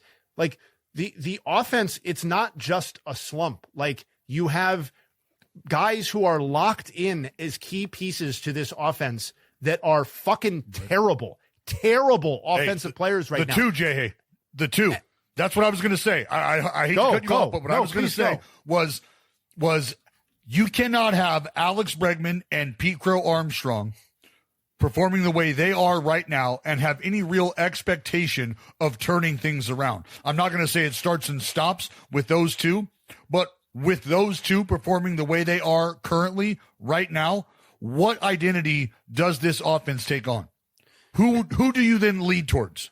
Who do you lean on? A Nico Horner? Are you leaning on Nico Horner to provide the power for you from an offensive perspective? Is that who you're leaning on? Because if that's the case, you're in trouble. That's not what Nico Horner's game is built around. That's going to be problematic, right? Who else are you leaning on, and who do you think you become offensively if you're not going to get the production that you expected to get from a PCA and from an Alex Bregman? Not to put it all on them again, but those are 2 extremely key cogs that you expect to perform that you're just not getting anything from. Well, it tells you when you're getting to the point where Pedro Ramirez is getting called up and you have to sit certain veterans to give them a mental day. And it's in groups. We're not talking, hey, Ian Happ, just you. Dansby Swanson, go away. Don't think about baseball. That shows the kind of dire situation they're in. I have more faith in that group in terms of overall talent than I do the current rotation where they're at. What are you That's fixing? Not me telling you the Cubs are going to be, But what are I'm not saying that the offense is worse than the rotation. I'm saying no, you're hoping for guys to get back to what you expect out of them.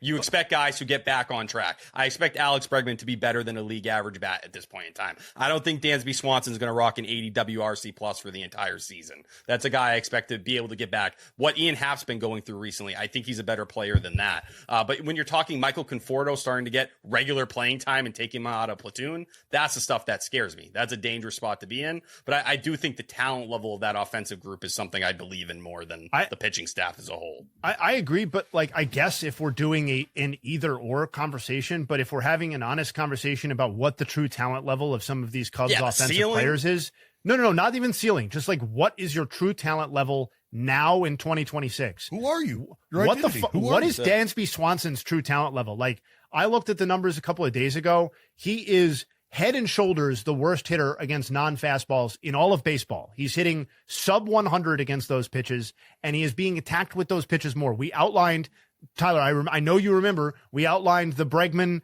curveball and two-strike curveball stuff like a week or two ago. He's being attacked in a new and different way. Suzuki, who is nominally their power threat in the post-Kyle Tucker world, like, has been, like, at least since we potted, he's basically been the least productive player in baseball. And if you zoom out to a more meaningful sample than that, has been a really, really ineffective hitter for an extended period of time now. And that's the only value he's bringing to the table. True talent, offensive level. What is PCA's true offensive talent level? We know that there is a baseline he's providing with outstanding defense, but like, is he a cipher offensively? Like, is that really what we're talking about at this point? He's a bottom 10 qualified hitter in the sport going to the All-Star. Okay, that's kind of like, if that's what it is, as opposed to a league average bat where he's like, you know, a down ballot MVP candidate. If he is one of the 10 worst offensive players in baseball, that's a very different conversation, and it's a different conversation about what you can be expecting out of him moving forward. I think that, you know, outside of some key people, Nico Hoerner, when he's going, being one of them, I think this team's issues with runners in scoring position and with runners on base, which we touched on last week, are more real than not real. I'm not saying that they can't bounce back to a certain level of seawater here, but like, they're at 177 over their last 14 games with runners in scoring position. And I think if you look at who is soaking up these at-bats, like, their approach on a bat-to-bat and pitch-to-pitch level adds up with the fact that we're not being as productive in those situations as we might be able to be. I think I think this is a real, genuine concern, and that we're that concerned about the offense, at least I am, after all of the concerns that we've voiced about the pitching staff and who's not pitching for them. I just don't know how you can't be like, fuck the Brewers, man. Like, can they hold off the other teams in the division? That's kind of where my head's at now. Not with this rotation. Taillon, Cabrera, Imanaga, and Ray have combined this month for 18 starts. You want to take a guess what the ERA is combined? Oh, buddy. Yeah, I'm going to say 6. 5.61. Yeah.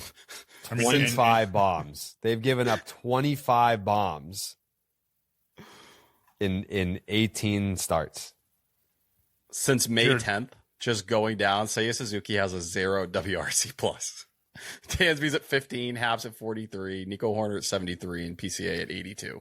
Who is like league average on the year just about at this point in time. But to get a 0 WRC plus from Seiya Suzuki over a stretch like that, like I don't believe that is anything to bet on long term. I think that stuff has to improve because I just think the talent level's well above that. Yeah. 60 earned runs in 96 and a third innings, 110 hits. Yeah, out of everybody that has made, I mean, who'd you say? Imanaga, Taillon, Cabrera, Ray, and Boyd? I didn't include Boyd. He's only made one start this month. Yeah, so just overall, if you look at it, everybody that's made 5 or more starts for the Cubs, ERA 4.64 collectively. I think it's worse than that. No, guys that have made 5 or more starts. Yeah. 5 or more starts is Imanaga and Ray. And no, I'm not talking about, I'm talking in totality.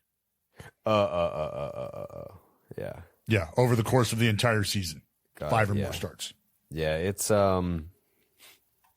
not pretty. And again, Cubs fans, I hear your concern. I do. But there are teams that we haven't even opened the phone lines once this year. Like that's good. The first time we open up the phone lines in 2026, it's got to be for an absolute rock bottom moment. And not to alarm you by any means, but I don't think the Cubs have hit rock bottom yet. I don't know. I don't know that this is the point where it's onward and upward from here. Like there's still going to be moments where you're like, oh fuck, until they do something to address this, until Bregman starts hitting, until Imanaga turns a corner, until they add a starting pitcher. Also kind of makes me wonder why, again, not that I'm his agent or anything, why more teams weren't calling up Lucas Giolito. He was just right out there for money. You didn't have to give up anything. Now you're going to have to give up something to get Sonny Gray or $3 million. $3 million for That's Lucas Giolito. I know he fixed my internet, but I mean, goddamn, like if I was a team, I would be like, why didn't we call this guy? Like, he does have Cub energy. Like I feel like I could see it in my yeah. head. His teammates love him. Great character, reputation, work ethic, pedigree, all of it. He's handsome. The Padres were like, okay, it's only going to call us money. Well, a lot of teams regretting that right now, I bet. The Mets got swept by the Marlins. They got walk-off. There's a flu going around, okay? Yeah. Soto's sick, yeah? Yeah, dude. As a dog, it's a 24-hour thing. Jeez. Yeah, that's tough. Tough. Bo Bichette, 1 for 12 in that series, by the way. I wanted to get your guys' thoughts. I sent it to the group chat. I mean, I'm sure there's some other stuff that we can touch on here, but I wanted to get your guys' thoughts on the article that I sent over regarding Fernando Tatis Jr. because it's going to become, I mean, because there was a standard set with this, right? Mm-hmm. For those who are unaware, Fernando Tatis Jr. Did sign a deal with a group, BLA, for 10% of his future earnings based on a loan he took before getting to the big leagues. They gave him $2 million. $2 million when he was 18 years old in exchange for 10% of his future earnings. Well, Tatis obviously got to the big leagues in 2019 and from there went on to sign a deal, blah, blah, blah, blah, blah. We understand how that has all panned out. He started making payments and then stopped making payments. He stopped making those payments in 2024. And in September of that year, BLA said, hey, we need to have a talk about this. So they start the arbitration process, trying to get the money back that they're owed. And that money during the arbitration, the $3.74 million arbitration award, it reflects the amount that Tatis owes them up until now, which is when he stopped making payments. So we talk about this. Number one, we can dive into what we think about Tatis making payments and then stopping the payments. Is that just a sign of like, hey, I understand that this is something that I agreed to. Here's your money. Now that I think about it, I think I want to try to get out of this because that's $34 million that I owe this group. And you know what? Maybe I don't want to pay them $34 million. Maybe I'm looking back and going, that wasn't a great deal. That wasn't a great idea for me because I don't know the specifics on what his agent is taking from him. My guess would be somewhere in the 5 to 10% range. And if that's going to be the case, now you're essentially doubling that if that's on the high end. So if it's 10% from his agent and 10% to BLA, now we're talking 20% of your earnings of that big contract, the 14-year, 340. Yep. So now you're starting to look at it going, you know what? That's not great. That's not great. And there's other guys in the league who like a lot that are underneath this. And this is where this comes into play, right? Sanchez. Ellie De La Cruz. Ellie De La Cruz signed the same deal and is on the verge of netting himself a big contract. So what was your guys' initial thoughts when this resurfaced? Because I'm sure we all talked about it when this happened, and we're wondering, okay, cool. Great deal for the player, maybe, because he feels like he got his money in the moment where he needed it and was able to kind of rest his head and get to work, and now he's netted the big deal. Obviously, you signed that deal, so you agreed to the terms, and you're just going to pay that out, and everyone's going to live a happy life. Well, that is not necessarily the case right now. That is not the case. So what were your thoughts when you saw this pop up and you realized, oh, shit, Ellie could be on deck for something like this? This could very well affect Ellie and his opportunity to try to wiggle out of this or change the landscape of the relationship. Yeah, the Tatis thing has always been weird to me simply because he's the kind of player you expect wouldn't have to fall into something like this because of his dad, right? Like his dad had 20 million in career earnings. You think a lot of these things that some players have to step into or unfortunately take a risk, you know, some of their future earnings in a lot of departments because they need it to get by. They need to get through professional baseball to stabilize their family or their life or whatever it may be. I always thought Tatis would be a guy that did not have to go through that. And at the end of the day, like he had to step up and put that on the line while there's a lot of players that don't have that same kind of freedom or that same kind of opportunity. And you can go back to when he signed in 2015 with the White Sox. It was for $800,000 or $825. And obviously that goes in a lot of different ways. That entire system is very convoluted, as we know, with international signings. But yeah, I think for Tatis, it's just surprising to see a guy with his background be the one that kind of falls into a trap like this. And the amount of money he's going to end up having to pour out and eventually give up, it's staggering. It has to be a hard pill to swallow in general because, you know, you're counting up to $34 million of a full contract. Like, how could you even sleep at night in a lot of ways? Well, there are some details here that I think bear an understanding.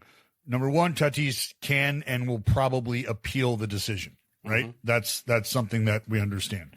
But if that appeal is denied or if the ruling goes against him, that's when we start talking about that chunk of change, that $34 million could be due to BLA. And that's just on his current contract, which means should he sign another one, BLA, 10% of that bad boy as well. If this deal does continue to roll out, if that appeal is not seen or is not ruled in the favor of Tatis. And I think something else that said is that BLA did not tell Tatis that it was unlicensed, that his suit was unlicensed, failed to adequately disclose those details, including for a certain period of time, the deal carried a 90% annual interest rate, which is a large chunk, But the judge did rule in favor of Tatis separately, and it was based on jurisdiction, right?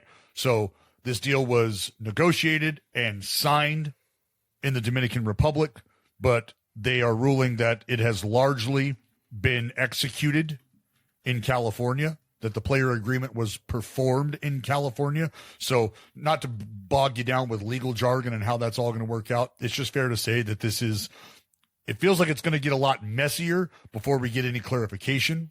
And I was just interested to see how this would go because I know that this has been a very realistic route for guys to take who are in situations where they feel like they need the money or they want the money early, upfront. This is a way to get that done. But with this now happening, could we see rulings from Major League Baseball that come into play and say, you know what, we just can't allow this to happen at all?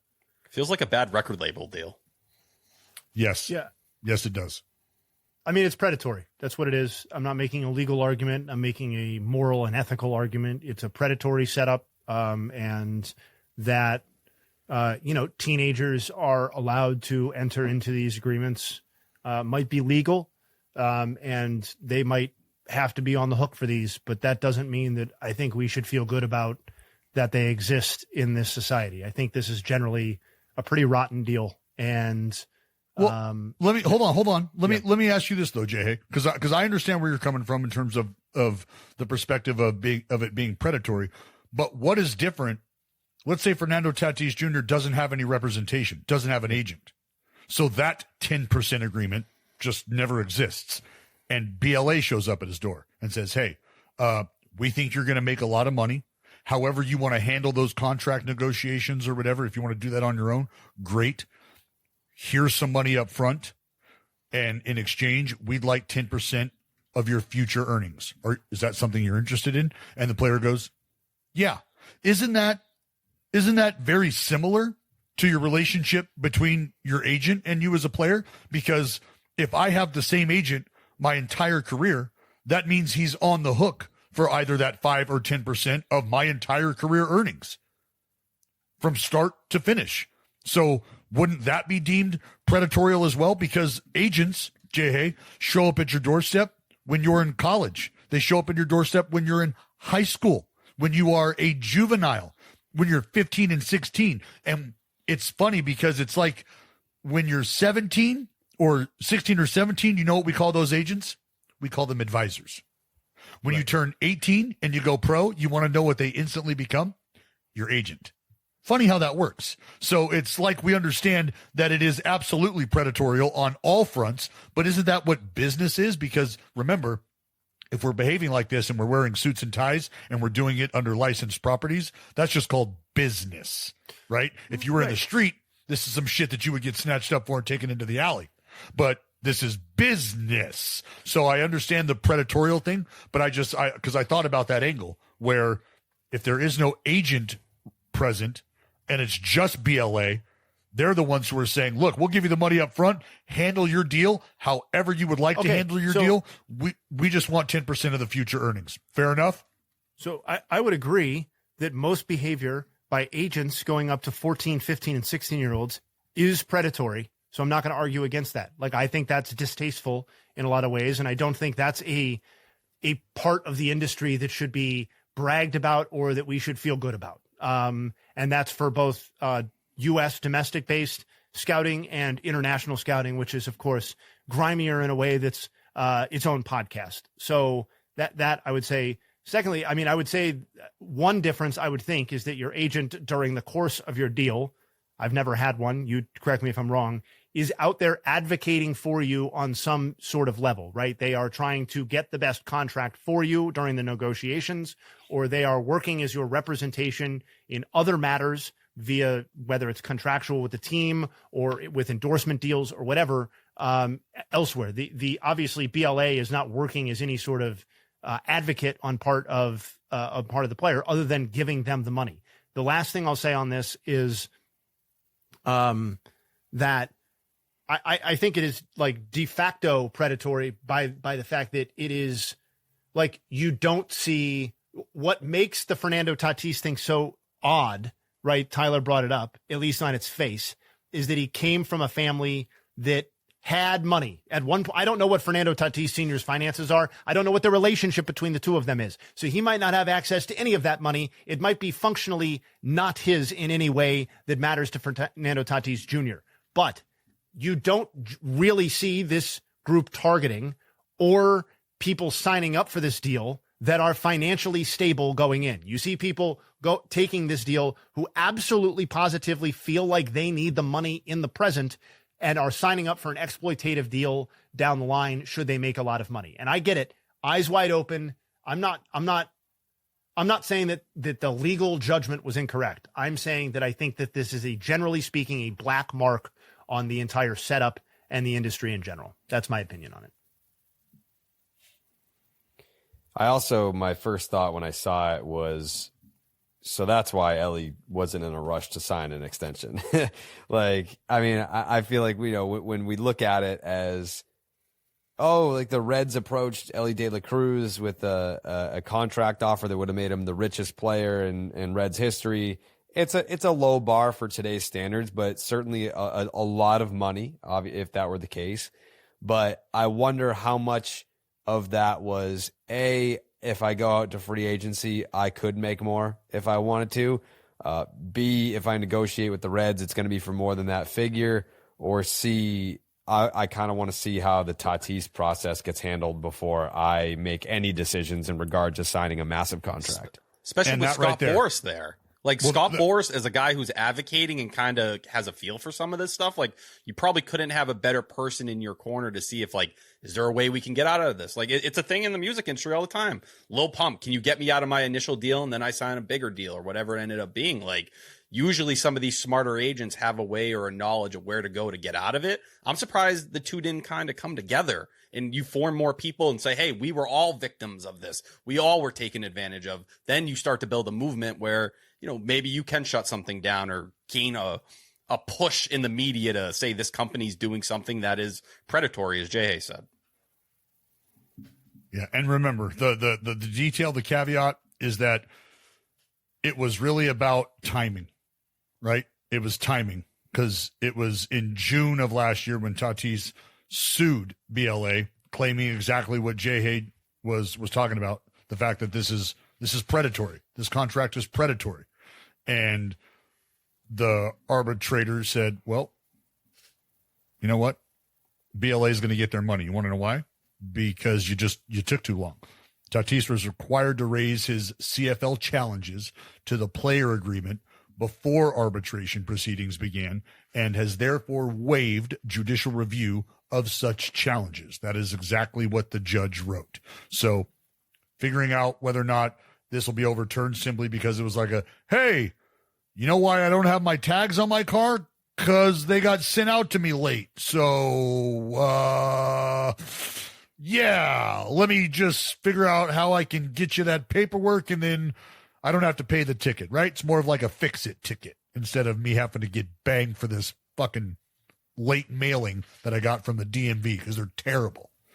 So we'll see how it plays out. Very interested, though, to watch this, because I do believe that in some corners there's probably a conversation between Toddy and Ellie going, hey, look, I'm getting ready to wrap this deal up, or I'm at least getting ready to make a move here, and we're going to see how this plays out.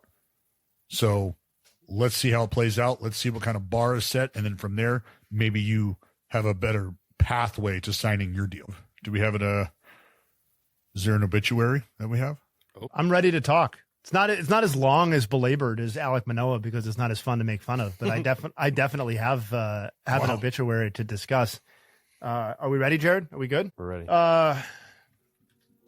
After some on again, off again, had a little trouble pulling the trigger, but finally decided, you know what? I am retired. It's Chris Taylor. Over the weekend, he decided to hang him up, and what a career it was. What a career. Unlike the first guy we honored here, who basically had one season that was worth noting, Chris Taylor had a long, illustrious career, but it didn't get started until he was a little bit older. Through age 25, he had posted a cumulative 598 OPS and a 70 OPS plus. It didn't look like Chris Taylor's career was going to amount to much after being drafted by the Mariners in the 5th round of the 2012 draft. But would things change? In June of 2016, Chris Taylor was traded by the Mariners and that offensive wasteland to the Dodgers in a 1-for-1 for hot prospect at the time, Zach Lee. Didn't amount to much, but that was a big deal at the time. Chris Taylor for Zach Lee, or would go on to look like a big deal. And that would spark the beginning of what we'll call Chris Taylor's career. From age 26 to 32, Taylor posted a 779 OPS and a 109 OPS plus to go along with nearly 17 wins above replacement in 858 games, regular season. He made the 2022 All-Star team as a representative of the Dodgers and was a 2-time World Series champion, 2020 and 2024, and was the NLCS MVP in 2017 after going 6 for 19 with 2 homers, a double, and a triple in 5 games. However, that was the end of the good times because he posted a cumulative 196, 284, 301 slash line. That's a 584 OPS in 371 plate appearances across 145 games from 24 to 25. And like the Dodgers tend to do, they gave their trusty veteran mascot every opportunity to stay on the team. They did that famously for Austin Barnes, who was like the worst fucking player in the sport for like half a decade. They're like, Austin Barnes, you're Clayton Kershaw's like best friend or something, so you're going to stay. Taylor, though, he just didn't have it. He didn't have it. Of the 417 MLB players who received at least 300 plate appearances across 24 to 25, his negative 0.9 FWAR was tied for the 16th worst. And if you look at just the 431 players who received at least 125 plate appearances in 2025 alone, which would mark his last season at the MLB level, Taylor's weighted runs created plus of 8 just a single digit. 8 was tied for the 6th worst. That's 6th worst out of 400 plus players. That's a great way to find yourself out of a job. But like all notable veteran players who are completely and utterly out of gas, before they exited the stage, they found a temporary home with the Los Angeles Angels. He signed with the Angels in February of 2026. He then was released by the Angels in March of 2026. And then 6 days later, re-signed with the Angels once again. Unfortunately, even the Angels roster could not produce an opportunity for Chris Taylor to get back to the big leagues. His final send-off was 132 plate appearances at the AAA level, Salt Lake, PCL, famously offensive friendly, 255, 382, 321 slugging. That's a 702 OPS in 32 games. Rest in peace, Chris Taylor, 2-time World Series champion. Well, thank you, Justin Havens. You're welcome. Thank you, Chris Taylor, wherever you are. Goodness. Smiling down. What a run. Are we going to do Nugs? I mean, I'm ready. Yeah, let's have them. Let's fucking do it, man. We talked about Aaron Judge's walk-off. Let's get super specific with it. Did you know that he is the only player in Yankees franchise history with multiple career walk-off homers in games that were tied 0-0 at the time? He did it on Sunday, and he did it on July 28th, 2022. It had only happened 5 times total in Yankees franchise history prior. Joe Pepitone, Reggie Jackson, Craig Nettles, Ruben Sierra, and the Rod, A-Rod, was the last one to do it before Judge, August 7th, 2008. Speaking of the Yankees, they're now up to 75 homers and 50 stolen bases, and we've played 53 games this season. Would you believe that they are one of just 2 teams in AL history to rack up 75 or more homers and 50 or more stolen bases through the first 53 games of a season? The 2023 Rays, who would go on to win 99 games, are the only other example of that. Corbin Carroll continued his remarkable start to the season. 2 more triples on Sunday. He went 4 for 4. If you look at players to go 4 for 4 with 2 triples, means you can't go 4 for 5 for this to count. You have to go 4 for 4. It has to be a perfect day.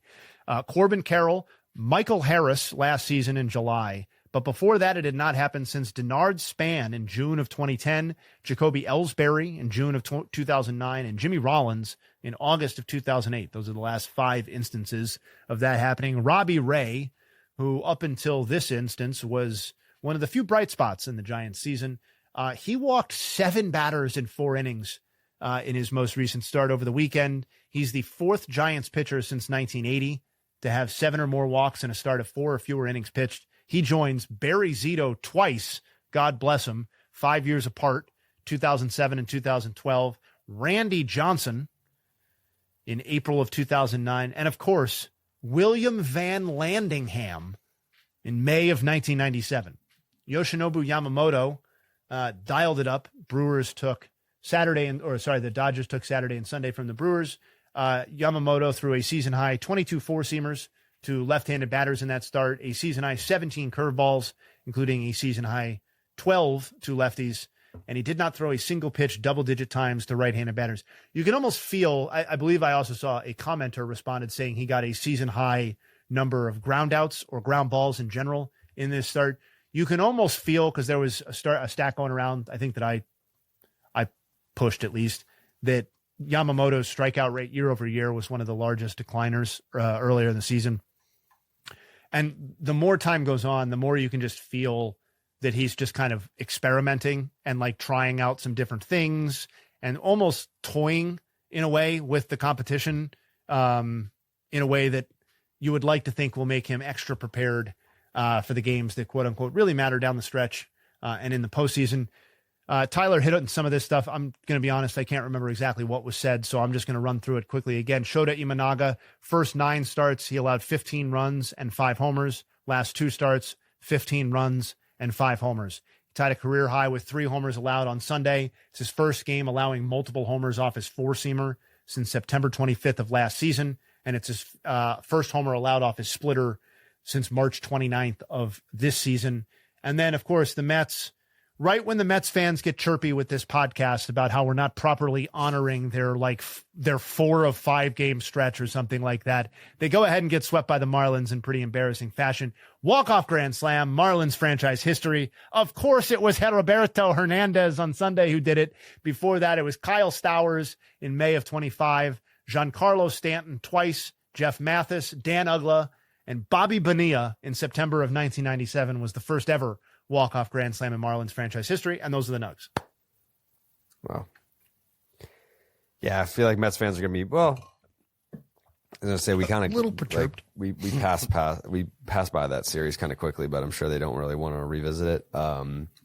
Dallas, final thought?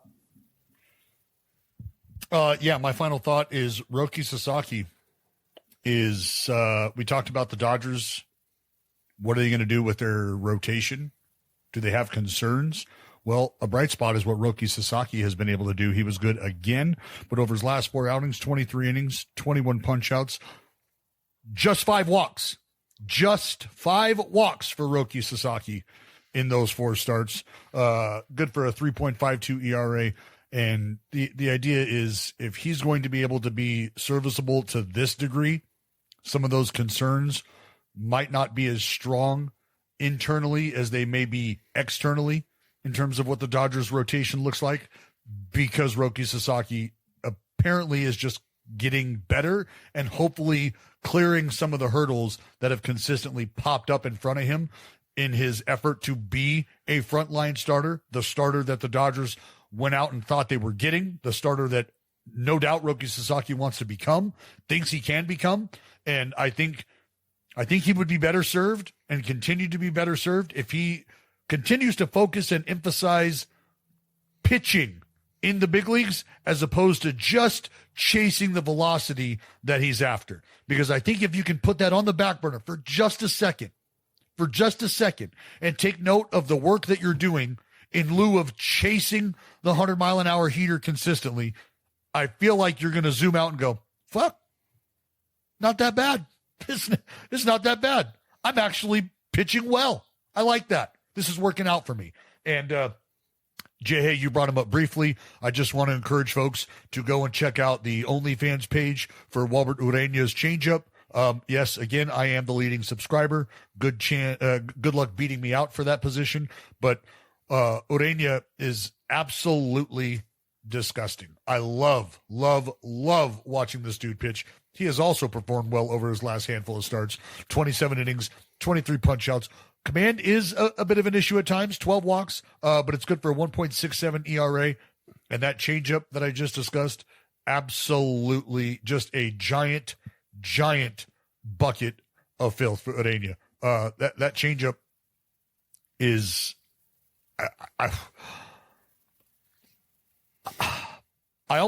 it's a top 5 in baseball for me. Wow. It's fucking gross. It's gross. You're the Walbert guy. Gross. You've established yourself as the Walbert guy. Nobody can take that from you. He's nasty. He's fucking nasty. T, final thought? Yeah, I do want to give a quick shout out to Reed Detmers, who, man, you start to look at what he's doing as a starter again this year, and teams should be calling every single chance they have. I know it's a 4.57 ERA. The FIP's a 2.83, 10.7 K per 9, 2.7 walk per 9. Just feels like that pedigree we've talked about for a long time is starting to shine through again. The other thing on social media, the Dalton Rushing thing is just fascinating to me in general, to watch a guy who is somehow and fairly pissed off, it seems like, the entire Major League Baseball community, to the point where anytime there's something with him, they are ready to cook the hell out of him on the timeline. And I've just been kind of making a list of everything this year that he's gotten himself into. Calling Miguel Amaya a fat fuck.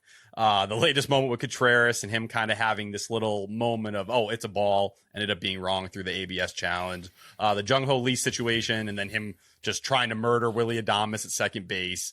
Has had a couple very animated rage sessions in the dugout, especially in a Dodgers dugout that has a lot of respected veterans in there. Alluded to the Rockies cheating as well. I know there was a clip going around of Kike and Alex Call saying he was the last guy they would ever want to sit next to on the plane. But when we're talking about him as an actual player, It's a guy with a 154 WRC plus who has a lot of intriguing things behind the plate, especially when it comes to the run game. But the only catchers with a better WRC plus, minimum 90 plate appearances this year, Shea Langoliers, Ryan Jeffers, and Drake Baldwin.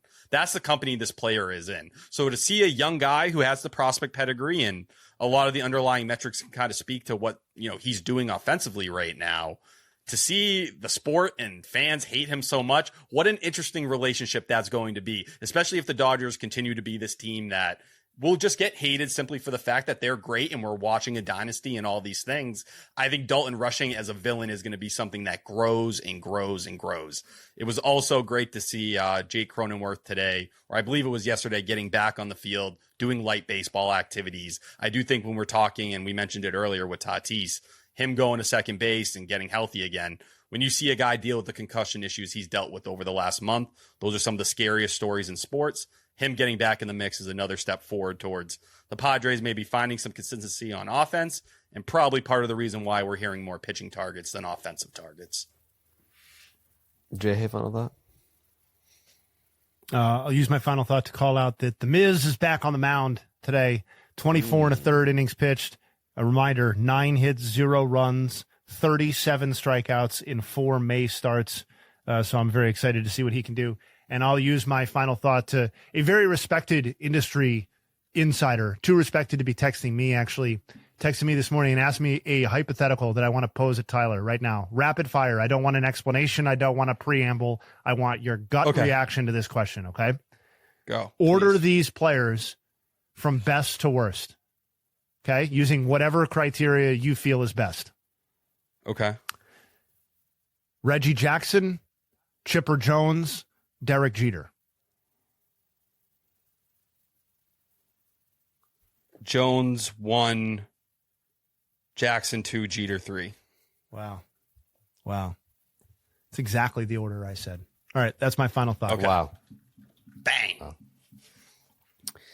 My final thought, just want to say congratulations to Pablo Sandoval going into the San Francisco Giants Hall of Fame. I'm pissed I didn't expect you to do that. I'm actually ashamed of myself. That's good stuff, man. I mean, obviously very deserving. Very deserving. He was an awesome San Francisco Giant. Sure was. He was not a good Boston Red Sox. Well, that's not the Hall of Fame he's going into, so no need to worry about it. No, and I'm not worried about it. Yeah. Yeah, I think in his mind, he thought that he belonged in the Red Sox Hall of Fame because of what he did with the Giants. Yeah. Or at least that's how he handled this contract situation. Well, 5 years, $95 million. He said, I have nothing to prove to this team. Direct quote. I have nothing to prove. I mean, So, to his point, based on how players were paid at the time, did he? I mean, he proved it. That's why they paid him. I'd argue he had something to prove to the team that was paying him. I don't know. Yeah. Anyways, all right. I think we're gonna nut tomorrow night. No. Yeah, I think it's nut time. We're gonna have a scoreboard and everything. wow. Oh, Murakami just went deep. Let's go, baby. Shot him out. 18 pumps of Murakami. He's gonna hit fucking 48 bombs in his first year. All right, I gotta go watch my White Sox. I'll see you guys tomorrow night for JTN. See you then. Well.